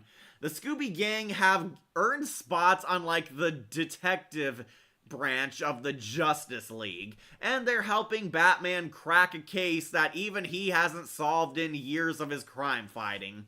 And it is so much fun. It is an amazing film. I highly recommend it if you love Scooby, and especially if you love Brave and the Bold, and I grew up with Brave and the Bold, so of course I love it. We meet all the colorful cast of Batman's series who return. Like, not only is Diedrich Bader back as Batman, Jeff Bennett Joker's back, Detective Chimp is here, Tom Kenny's Plastic Man, Grey DeLisle's Black Canary, and so on and so forth. Martian Manhunter finally gets to do something in this series, too. They're trying to solve the case of, like, the Crimson Ghoul or something. It was, I don't know, some Crimson Ghost, like, spoilers, it's actually Clayface in disguise. The Crimson Ghost is like a form he's taking, because apparently he's the ghost of someone Batman failed to save, but there's an evil supervillain plan hidden underneath this mystery. Do you or Wolf have a Nintendo Switch? No, we don't. Also, Daphne Blake did have Plastic Man outfit named Plastic Daphne in DeviantArt. Also, I see Daphne Blake have Black Canary as her cousin. They're not related in this show. Like, Daphne and Velma should have been animated. No, it shouldn't. It shouldn't even exist. For some reason, walking through a school hallway during the classes are going on has such an eerie feel. Maybe it's due to the stark contrast from how loud it is normally when students are going through it. Or maybe how creepy the silence is. This was my Batman and Scooby-Doo crossover. Then you got a very good one. It is awesome. Oh, okay, read that. At least Batmite is not in this. Hey, Batmite was cool on Brave and the Bold. Paul Rubens forever. What shocked me is that Tara Strong voiced this Harley Quinn instead of the other woman from Emperor Joker. Yeah, that's because Tara Strong is going to be the default voice for Harley Quinn for DC forever now. And I do not like Harley Quinn, so I was glad that Batman beat her up. Yeah, they go to all the fun places of Gotham. They go to Gotham City, they go to Arkham Asylum, there's a chase scene through Arkham Asylum, they go to the abandoned docks. It's pretty fun. Basically, the Crimson Ghoul frames Batman and the Mystery Inc. gang as the criminals, and the Justice League and Harvey Bullock think they're guilty and try to arrest them. Or at least, like, put them on hold. But we know Mystery Inc. and even Batman especially are not going to take that, where they solve the case themselves. Go on wacky adventures. We get Fun love for Scooby-Doo, and a lot of fun for Batman the Brave and the Bold. My favorite Catwoman, Nika Futterman cameos. They beat up supervillains. We meet the Riddler, John Michael Higgins Riddler. He finally gets a good Riddler story. Yeah, I did not like Higgins in the main show, mostly because his Riddler plots were all stupid in that show. Riddler is actually this creepy Hannibal Lecter kind of guy. We find out Riddler was there when Batman's accident happened. He basically saw Basil Karlo get sucked in by the machine and become Clayface, while Riddler was the other scientist Batman was able to save.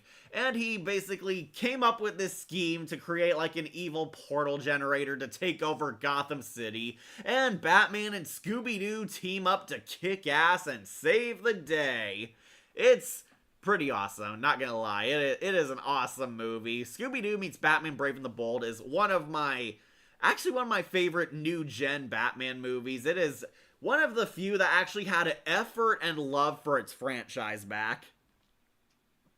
Unfortunately, I do have to address, this is also where Mindy Kahn finally gave up being Velma, and we got Kate Micucci, and Kate Micucci's Velma is awful. I do not like Kate Micucci's Velma. I hate her whiny, nasally, uptight nerd voice. Her smug, arrogant, insufferable know-it-all kind of personality. Velma is not written well in a lot of these Scooby movies. They tried to make her a character girls could look up to, which she already was, but in this case, they kind of ruined her. They made her bad. I don't like Kate Micucci's Velma. I think she's terrible. Someone said Christian Shaw should play Velma on my comments, and yeah, I can definitely see it. She might be at least funnier, but Kate Micucci, terrible. I hate her. And unfortunately, I bring this up because we're going to see a lot of terrible Velma stories coming up. Yes, it's S tier. Yeah, Zombie Island. That was one of the early ones, Blacksmith. It is S tier.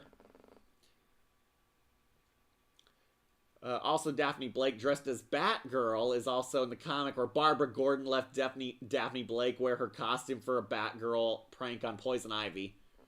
I gotta go great steam. Okay.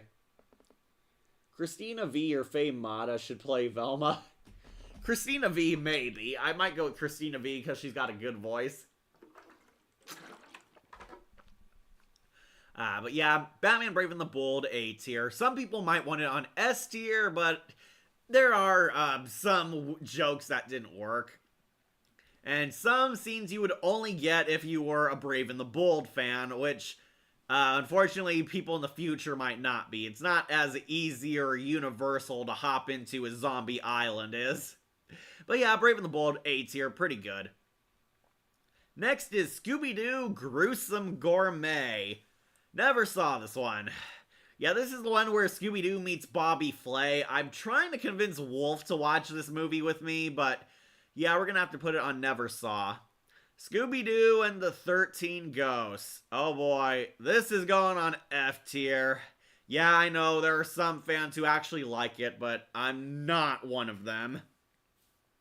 Scooby-Doo and the 13 Ghosts. If you don't know, there was actually a series of the same name where Scooby, Shaggy, Daphne, and Scrappy, and a whiny brat named Flim Flam basically formed this demon-catching team to hunt down ghosts that escape from this magic chest. 13 ghosts escape, and they had to capture them all. And this movie served as the finale to that. The original 13 Ghost show got canceled, unfortunately before it got a proper finale. And so, years later, we enter the nostalgia bait Scooby movies, where it's a lot of references to old stuff, and they wanted to give finality to the 13 Ghost saga. And it sucked. It really sucked. This felt like it was made by people who hated the 13 Ghost show, rather than people who wanted to give its fans finality. This have Bobby Flay. Yeah, Bobby Flay is in the Gruesome Gourmet. This have Ozymandias, have the hell of a boss design. Don't know what you're talking about. Yeah, 13 Ghosts, it sucks. It sucks so hard. Basically, this kind of destroyed a lot of Scooby continuity. The director wanted to have the Scooby-Doo timeline finally come together and references a whole bunch of Scooby shows, and unfortunately made a mistake trying to make everything canon. Like, this is set during Mystery Incorporated's era. However, Zombie Island's canon, the 13 Ghosts are canon, the Scrappy Show is canon, and a lot of these movies are gonna have future canon together, except for one problem. This completely shatters continuity completely. Like, basically, Vincent Van Ghoul and Flim Flam come back. However, Flim Flam has now aged up and is now an adult, except for one problem. The gang babysat Flim Flam when he was like a 10-year-old boy, and apparently in this movie, Flim Flam has aged to a 30-year-old man, yet the Scooby Gang are all still teenagers who haven't graduated high school. Like, yeah, what is the scope of time in this continuity, guy? It, like, pretty much destroys continuity as bad as Michael Bay's Transformers. And to make matters worse is how they resolve the 13 Ghosts mystery. Basically, we find out none of it was real. None of it happened. The 13 Ghosts was all a drugged up hallucination from like a high altitude or something, and Vincent Van Ghoul is a complete fraud. The 13 Ghosts movie, which was supposed to end the series, basically says, oh yeah, none of it actually happened. None of it was real. It was all this stupid villain scheme. The 13 Ghosts was actually a guy in a mask. It wasn't real. It didn't actually happen. And yeah, it was a huge middle finger to fans who wanted a proper finale. There are some people who question why Captain Cutler's ghost is in a diving suit. Well, I actually came up with an explanation for that. Great continuity! The villain of the 13 Ghosts' worst movie is Asmodeus. Okay. These two, 13 Ghosts and Return to Zombie Island, compared to HBO Max Velma, yeah, I chose the other two. One's Velma Anytime. Sure, it's bad, but Velma is worse than those two. Like Noshir Dalai played Mysterio in the Spider-Man 2 PS4 game, and Rain in Mortal Kombat. Good to know. Yeah, 13 Ghosts, it is a giant dump on fans of that show, and anyone who wanted to have a satisfying finale, yeah, they don't deliver. They don't deliver. They basically retcon everything, and they might as well have said the 13 Ghosts is all just a fever dream. It is bad, it is crap, and I recommend a hard skip. Speaking of which, Scooby-Doo Return to Zombie Island. It sucks. Yeah, the sequel to Zombie Island, something that everybody was actually looking forward to. It is trash. It is garbage. It is a spit in the face to Zombie Island's legacy and everyone who ever loved that movie. Why? It repeats the exact same missteps as the 13 Ghosts. It retcons and breaks continuity, but also delivers a god-awful movie on its own right. Basically, Shaggy and Scooby are tired of going on mysteries, so they go on vacation to an island resort, which is actually Zombie Island. Apparently, after the cat creatures quote-unquote died, it got remade into a resort loosely based on the serial killers of this old crime case, because, yeah, why don't you make a hotel based on the Nazi camps? Yeah, basically, they go there to relax, and Shaggy and Scooby order Fred, Daphne, and Velma to not think about mysteries, and it goes on like that for 80% of the movie. Some weird things are happening, we get callbacks to the good Zombie Island, bullshit retconning happens, and basically the gang are doing nothing to actually resolve the case going on. Hang on, checking out some comments. Yeah, okay, also played, I don't care. If you're wondering what I came up with, it was that his ghost could have possessed the diving suit, though they don't make an explanation for it. I think that was the idea. Also, Gray Vernworth from Owl House feels like I want Scooby-Doo meets Owl House. I don't, because the Owl House is overrated. Yeah, where was I? Oh yeah, Zombie Island, it sucks. It's trash. It is trash. And basically they retcon all the good moments of that movie. Daphne was not a reporter who grew up into an adult. She was actually on an internship, which conveniently gave her her own segment because, yeah, that's how internships work. All the gang are back in high schoolers, but Zombie Island, they were clearly full-grown adults, but it said no, F that. The cat creatures apparently weren't real.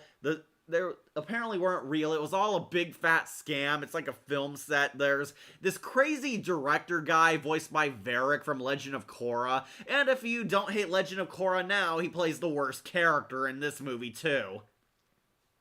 Basically, the director brought them all here, nearly gets them all killed trying to make his perfect movie. Then he gets rewarded for his douchebaggery by taking Moonscar's treasure and getting away scot-free. And Zombie Island basically retcons that there were no magic, no supernatural forces, and the gang never had their maturing character arcs. Yeah, it's bad. It is bad. I honestly don't want to review Zombie Island because some people might ask me to do The Return of Zombie Island, which is one of the most hated Scooby movies of all time. It's up there next to Velma in terms of bad Scooby-Doo products. Do not like it, do not recommend. Don't watch it unless you really want to torture yourself.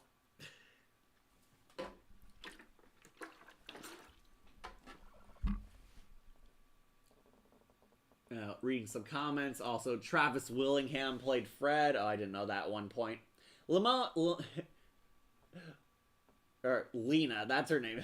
Lena and Simone should have returned as ghosts in this movie and gotten a redemption. Like trying to help the gang against the villain as a way of repenting for their sins in the last movie. Yeah, that could work. I'm not against redeeming them because they were at least sympathetic at the start. But no, Ira, we had to have a dumbass comedy. I also believe that The Walking Dead is also overrated because if you think about it, every season is just the same story all over again. Well, you forgot the terrible one where they fought the Commonwealth Nazis. I didn't care for how they wrote Belos and Odelia in that series. They basically made them one-note hate-sync characters. Oh yeah, Owl House. Yeah, I did not watch the final season. It was bad. About on par with The Return of the Killer Shrews. I'd still rather watch Return to Zombie Island than Velma. I would because it's shorter, whereas Velma's an entire show of bad. Yeah, this one sucks. I agree, Emily. It's one of the worst Scooby movies.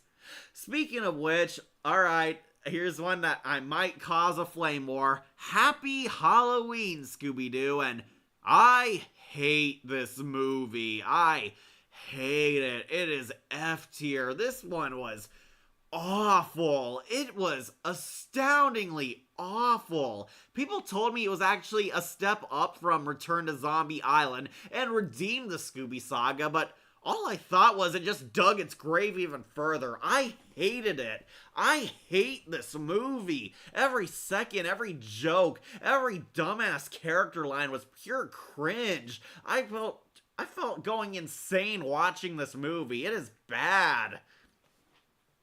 If you don't know, Scooby-Doo finally does another Halloween-themed movie where they have to stop monsters known as the Jack-O-Lanterns. The Jack-O-Lanterns are these weird mutant rabid attack dogs, basically. They're going all gremlins on Crystal Cove and attacking the town during its big Halloween celebration. And the Scooby Gang sort of get involved in the mystery. They believe that the mastermind is the Scarecrow. Yeah, you heard that right. The Scarecrow, the Batman supervillain, is in this movie, which kind of made me question where the hell Batman is. Yeah, the Scarecrow, Dr. Jonathan Crane, is like the villain for the start of the movie. The Scooby Gang basically unmask him, and they think he's in control of the Jack-O-Lanterns. And basically, it's a lot of dumbass antics and a Mad Max kind of chase scene as they're riding down the road. They meet Bill Nye the Science Guy. Elvira's in this movie, which is the only reason why Emily likes this movie. Elvira's pretty much useless. She does fuck all in this movie. Daphne has this very cringe and creepy storyline where she's trying to identity theft Elvira because Elvira's her hero and she wants to be the mistress of the dark, and she like trades clothes with her and hacks into her phone and does all this weird shit. It made me hate Daphne. The only good part is that Elvira's in this film. Also, Red Herring made a cameo. Yeah, he does. There's a lot of tributes to old Scooby-Doo, but that's the thing. They really reek of member berries. They're just there to say, oh, it's from that Scooby-Doo product I like. They don't factor into the plot, and they're basically just there to impress people. Which Bill Nye? The science guy. It's the science guy. Yeah, Bill Nye the science guy is the GPS. This was the one where Velma yelled Shaggy, "No, I don't." Also, Scarecrow is finally redeemed and helped the Scooby Gang. Bill Nye was cool on the Halloween special, yeah, but he was kind of pointless. Yeah, when The Walking Dead ended, it didn't really end. Yeah, it just pitched a bunch more spin-off shows.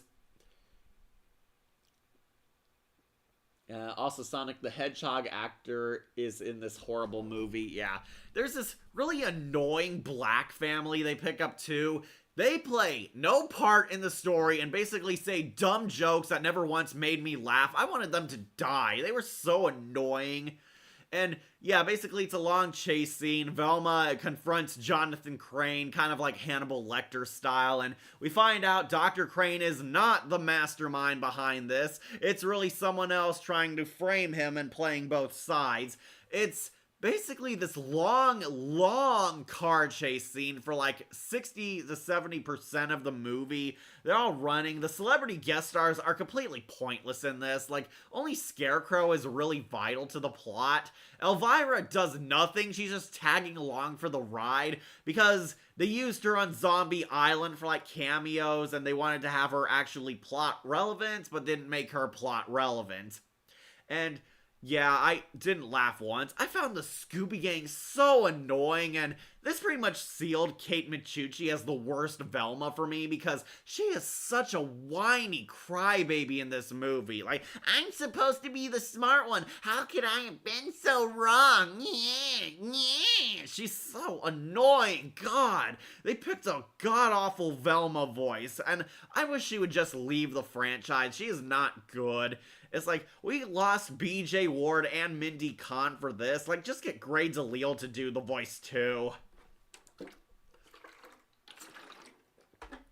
Basically, nothing happens for the longest time. They're just actually fighting the monsters. There aren't really chase scenes. Shaggy and Scooby are even annoying in this one too. All they do is like laugh like a dingo movie for 1,000 years. Daphne is creepy, Velma's annoying, and Fred is just not funny. Fred like becomes Arnold Schwarzenegger from The Predator and sets up traps for the jack-o'-lanterns and kills them all basically, which made me happy. And we get a lot of pointless side characters who add nothing. Bill Nye's a GPS, nothing he says is funny. Elvira's just there on the sidelines. Sometimes they give Cassandra Peterson a line, she says nothing funny, and it's just a part of Daphne's weird fetish plotline. And this annoying black family are there crying and begging to people to save them and never say something funny, and I wish they would die. Like, this movie's awful. We find out the villain is actually the sheriff from Return to Zombie Island, and I think the 13 Ghosts. The sheriff, who isn't really a sheriff, he's actually this villain from a Scooby-Doo spin-off comic book. And if you're like me, you have no idea who the fuck this guy was and don't care. The sheriff created the jack-o'-lanterns and framed the scarecrow, and he made this entire complex plan to kill the mystery gang. The Scooby Gang survive, and the scarecrow basically kills him. Yeah, Jonathan Crane escapes from prison and kills the corrupt sheriff guy, and he wins. And the Scooby Gang have a happy Halloween, even though everyone's destroyed or dead, and Elvira was really a monster. Yeah, F this movie, I hate it, It is worse than Zombie Island, that is how much I despised it. Happy Halloween Scooby-Doo sucks, I don't recommend it, and I would not understand why someone would enjoy it. Also, Mike was played by Bumper Robinson, who was, Bumblebee on Transformers Animated. Also, I felt that Red Herring and Fred never talked for years. Like, what happened? Well, Red Herring was kind of Fred's bully. Why would he hang out with him? Yeah, just terrible. Terrible movie. Don't recommend. Oh, but we're not done with terrible yet, because next is Scoob, which, I'm putting on F. Yeah, it's better than Daphne and Velma. Yeah, Scoob. This is the Scooby movie, which doesn't really have anything to do with solving mysteries, but is in fact an MCU-style setup to the Hanna-Barbera cinematic universe. For the first 20 minutes, we actually get a prequel. We get like a prequel setup of the Scooby Gang, how they all met as kids, how Shaggy adopted Scooby, how Fred, Daphne, and Velma all befriended them and they formed the gang. They met Simon Cowell once, and Shaggy and Scooby get recruited by the Blue Falcon and Dynamite to join their team. And the villain isn't even like a monster in disguise or a supernatural threat. It's Dick Dastardly from those Hanna-Barbera Wacky Races cartoons and the Laugh Olympics. Yeah, he's not even in costume. It's Dick Dastardly, and he organized this entire supervillain plot because he wants to save his evil dog Muttley from this hell dimension. After like an evil scheme went wrong, he lost Muttley, the evil psycho dog, and he wants to get his boy back, and basically, he needs Scooby for it, and Shaggy and Scooby's friendship is tested, and yada yada. We set up a whole bunch of Hanna-Barbera characters and spin-offs that are never gonna happen. Like, Captain Caveman appears, the Black Girl is supposed to be one of the teen angels from the Captain Caveman cartoon. Dynamite is nothing like his usual self. They made him a dead serious kind of Batman archetype, and the Blue Falcon's more of a Zap Brannigan man-child, and yeah, this one's a mess. It is a mess. It's setting up these Hanna-Barbera spin-offs, and they want to turn the Hanna-Barbera cartoons into Marvel, which, it is a brain-dead stupid idea. Again, I'd still watch this one's in the F tier than that show. Yeah, it is better. Remember the part where Shaggy is like, drop some F-bombs? They didn't even get the name right. Hashtag never forget. Yeah, it's called Scoob instead of Scooby. I think that's supposed to make him sound cool, Em. It was weird for him to cross-dressing as that female cop. Seriously, WTF to that. And here I thought it was bad enough with that female cop from Cabin Fever 2016 remake. Yeah, Scoob is a mess. It really is a mess. They didn't get the name right, and Will Forte is the worst Shaggy we ever got. Like, his Shaggy voice is not very good, and the fact that Shaggy and Scooby are jealous that the Blue Falcon is giving the other attention really rubbed me the wrong way. It's like, okay, you're not meddling kids. Shaggy and Scooby are grown-ass adults in this movie, and they're fighting like petty children because the stupid Blue Falcon guy's giving one of them love over the other, and yeah, basically it's a stupid MCU family flick, and it doesn't work. They also try to redeem Dick Dastardly, even though he's the villain. He's committed some terrible things just to save his evil dog.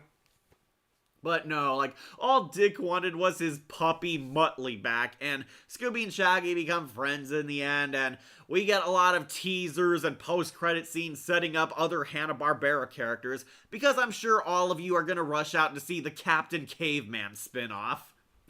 Yeah, Scoob, F this movie. They didn't even get the name right. It is F tier. Alright, hang on, I'm gonna use the restroom, but I'll be right back. Get excited for Scooby Meets Courage.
Kitty Doo, where are you? Over here. Yeah, Cat's back. Sorry, I just needed a brief break. Reading some comments, catching up, hashtag never forget, yeah. The Latina Velma, played by Gina Rodriguez. Oh, that was her, okay. It was weird for... Okay, saw that one. No, I mean they didn't get Scooby's name, right? His name is Scoobert Scooby-Doo, not Scooby-Dooby-Doo, like they say in the Scooby movie, hashtag never forget. Fun fact, Daphne Blake's actress Amanda Seyfried played Carrie Catherine on Epic. Yeah, Amanda Seyfried was also in other things, like the Mean Girls. This is it, everyone, the home stretch. Yep, we're on the final few. Fun fact, Jason Isaacs played Dick Dastardly. Yeah, the Inquisitor from the, not Clone Wars, Rebels, the shitty Rebels show. Ra's al Ghul in Under the Red Hood, and Zhao on Avatar. He's also Malfoy's father, Lucius Malfoy. The second time they did this crossover, and the last time the voice actress that voiced Muriel Bag before she passed away. Okay, Courage. Jason Isaacs, yeah, played Lucius Malfoy. I said that too. Okay, so Scooby-Doo meets Courage the Cowardly Dog. They finally gave Scooby and Courage a meeting, and time to piss everyone off. I think it is F. Yeah, I'll put it above Scoob, that's for sure, yeah. This movie is F. I was so let down by this movie and very disappointed. I laughed at a few jokes, but that's about it. I was not a huge fan of this. I was so looking forward to Scooby and Courage, the two cowardly mystery-solving dogs, finally on the same frame, finally getting together to kick ass and solve a mystery, and get into wacky hijinks along the way. But it was a disappointment. It really was. I was very, very let down by this movie. First off, it's not all that funny. Like, a lot of the jokes on the Scooby end of the story, just not funny. Like, it didn't make me laugh once. It's like, most of it comes from, oh, look, the Scooby Gang and the Courage Gang are together, and they're weirded out by the others' antics. It's funny at first, but then when you realize they repeat this joke all throughout the film, it got kind of grating. Second of all, Scooby and Courage's animations do not mix well. They do not look good together. Basically, they try to have the Mystery Incorporated animation spliced with Courage's animation, and seeing Scooby-Doo try Courage reactions, it looks weird. It's like so off. Like, they did not look like they existed in the same universe. The animation styles were just too drastic for me. It's like watching if you saw the Jimmy Timmy Power Hour, and basically the CG animation and the 2D art were just happening at the same time in the same plane. It looked off. Seeing the Courage art with the Scooby characters walking around unaltered was just way too weird and very visually messy to me. I did not like it. It didn't mesh well at all. Well, the Death Battle version is better in S rank. Yeah, Scooby versus Courage was cooler. And the villain in The Patriot. Okay. Like, I want to see LeQuack versus Feather McGraw need to happen.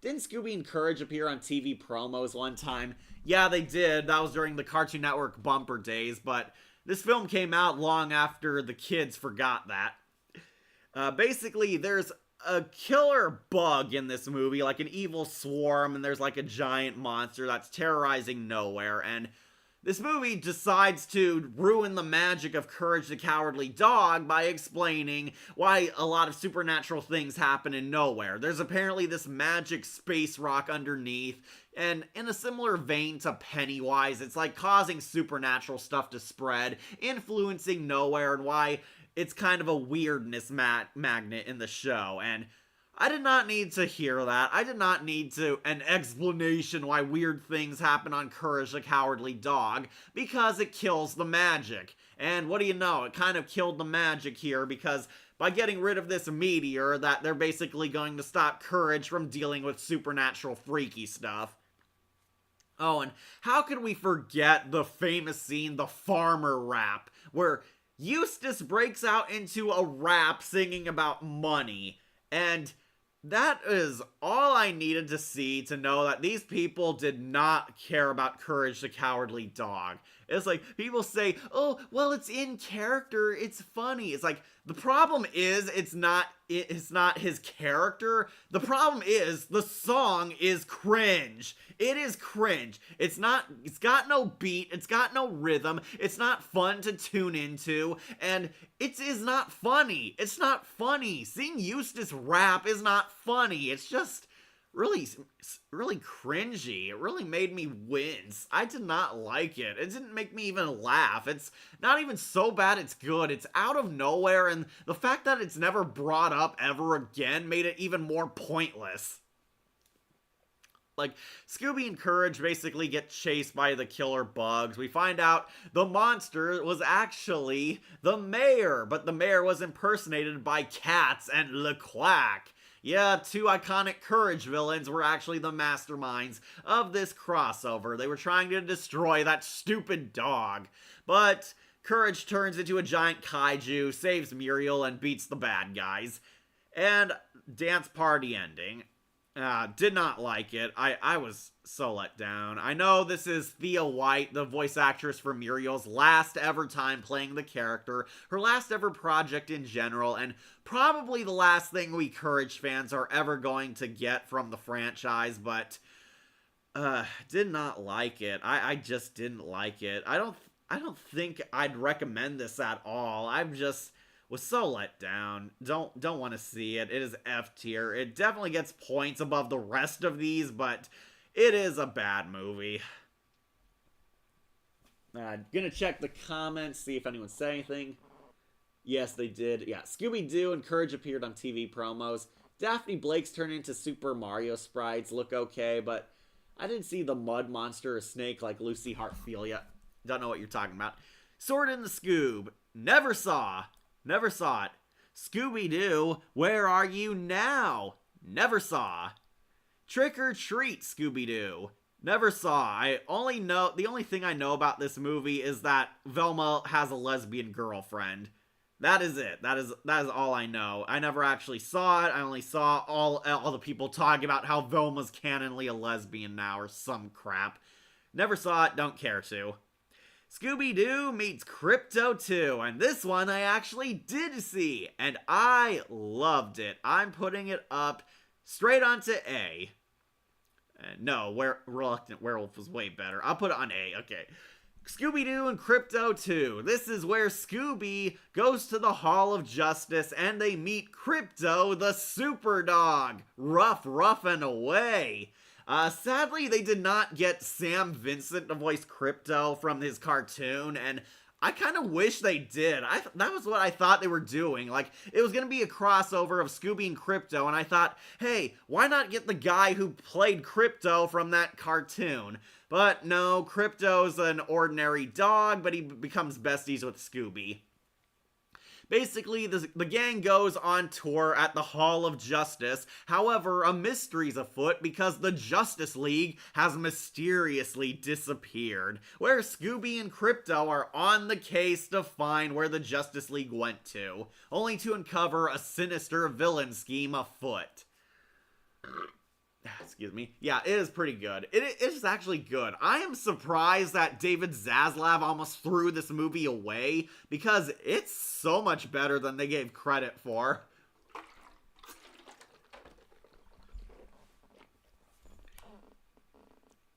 Okay, just checking up on comments. This is cool, like Daphne Blake dressed up as Space Kook. Yeah, I saw that image trending, but never saw the actual film.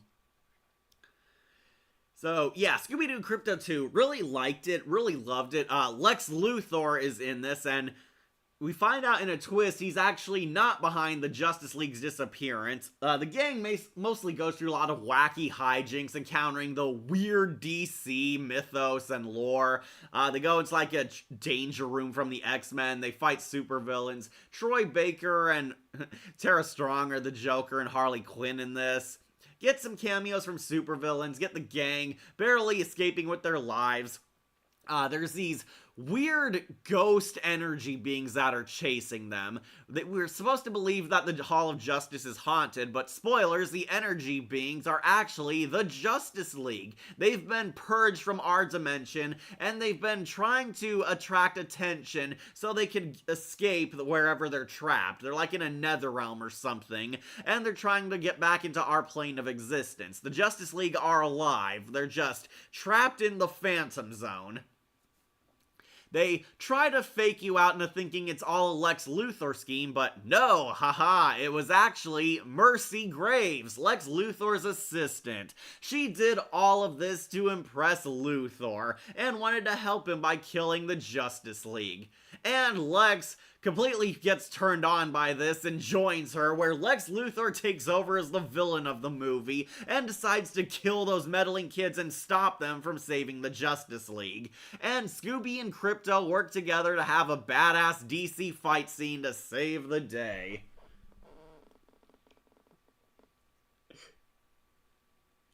Reading some comments. Also, I see Erin Fitzgerald as the Superhero Girls. She was also Naz on Ed, Edd n Eddy. Big missed opportunity for have the voice actor reprising their roles from the Krypto animated series growing up. Yeah, I mentioned that. I thought Sam Vincent should have came back as Krypto. Good to see Zombie Island as #1, because of course it is. Also, Jimmy Olsen lie about Daphne Blake as his boyfriend. Yeah, I thought they were related. Jimmy Olsen's played by Magneto in Marvel Rivals, Hiccup in DreamWorks All-Star Kart Race, and Obi-Wan Kenobi. Oh, James Arnold Taylor was Jimmy Olsen. Okay.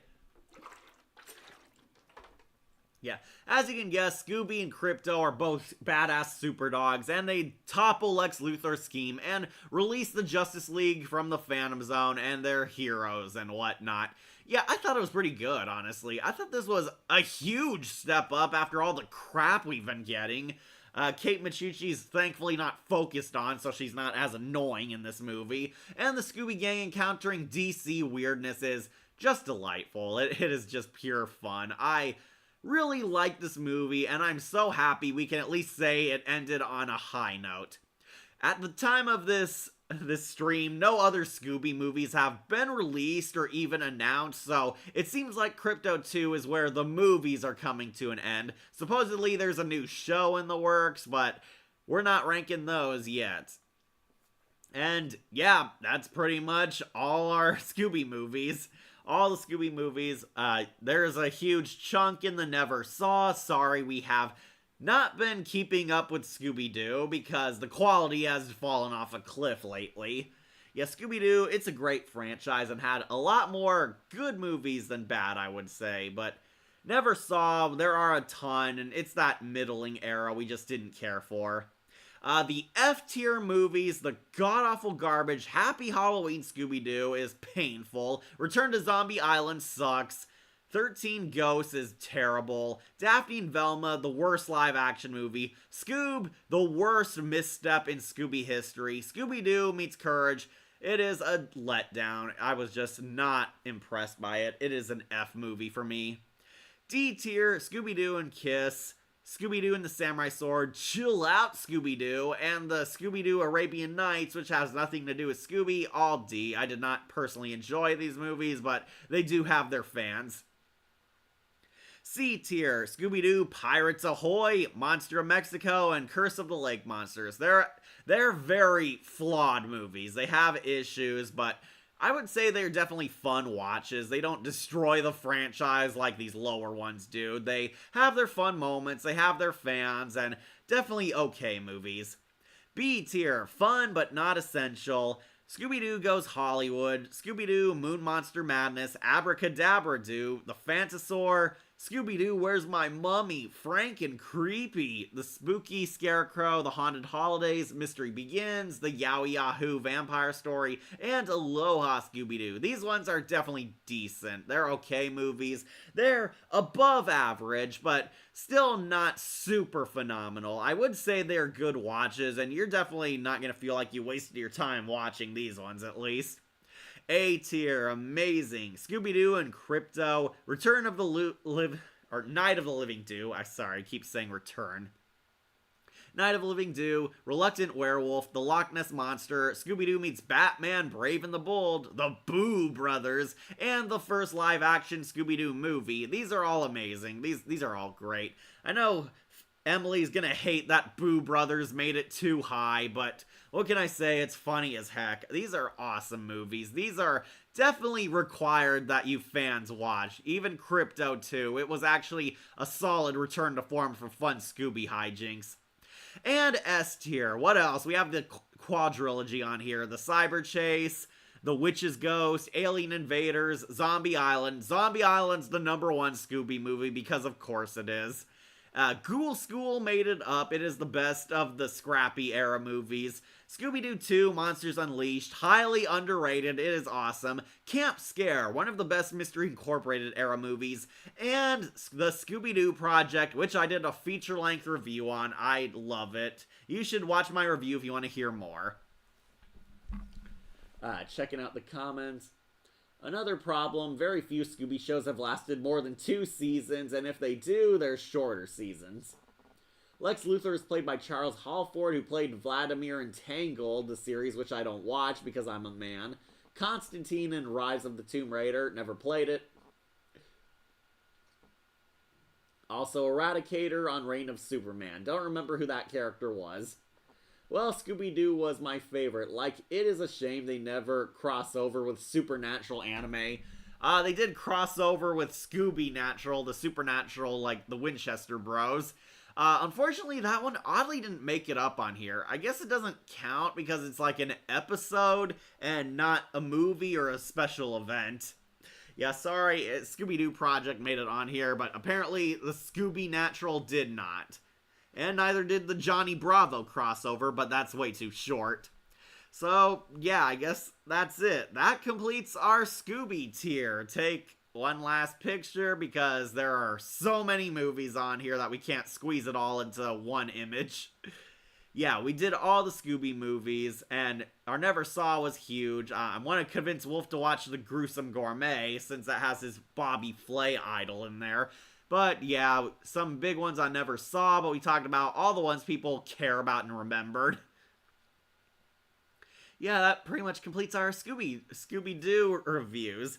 Might review some of these in the future, not all, because I have a life, and Wolf, as he said before, is not super interested in doing them because there's not really much to say that you haven't heard before. Everyone knows which Scooby movies are awesome, and everyone knows which are the god-awful doggy-doo ones. We almost did Scooby-Doo Meets Courage as a review, but ended up hating it so much that we decided not to because we didn't want to rain on anyone's parade, since a lot of people really liked it. But I don't, so there's my word on it. Yeah, this pretty much completes our Scooby list. I hope you all really liked it, because next time we do a tier list, we're going to definitely do one that's a bit shorter than this. But yeah, love Scooby-Doo, love the franchise, love it overall. Velma is a sin against nature. Do not watch that. It is awful, as are a lot of the F-tier movies. But overall, the Scooby franchise is great. It has lasted all these years for a reason. And I hope you guys tune in for more here on our channel. Till next time, have a scary good day. Bye. Bye, Cat. Nice tier list. Maybe we could cross over together. Maybe Akira. I do need to talk to you on Twitter/X. You need an account because I want to have like private messaging with those who I do crossovers with. So hit us up on X and message us. We might consider it.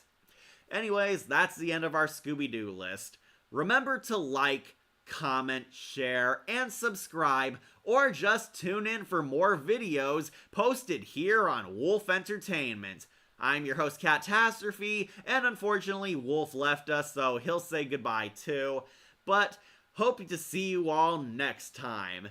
Kitty diddy do.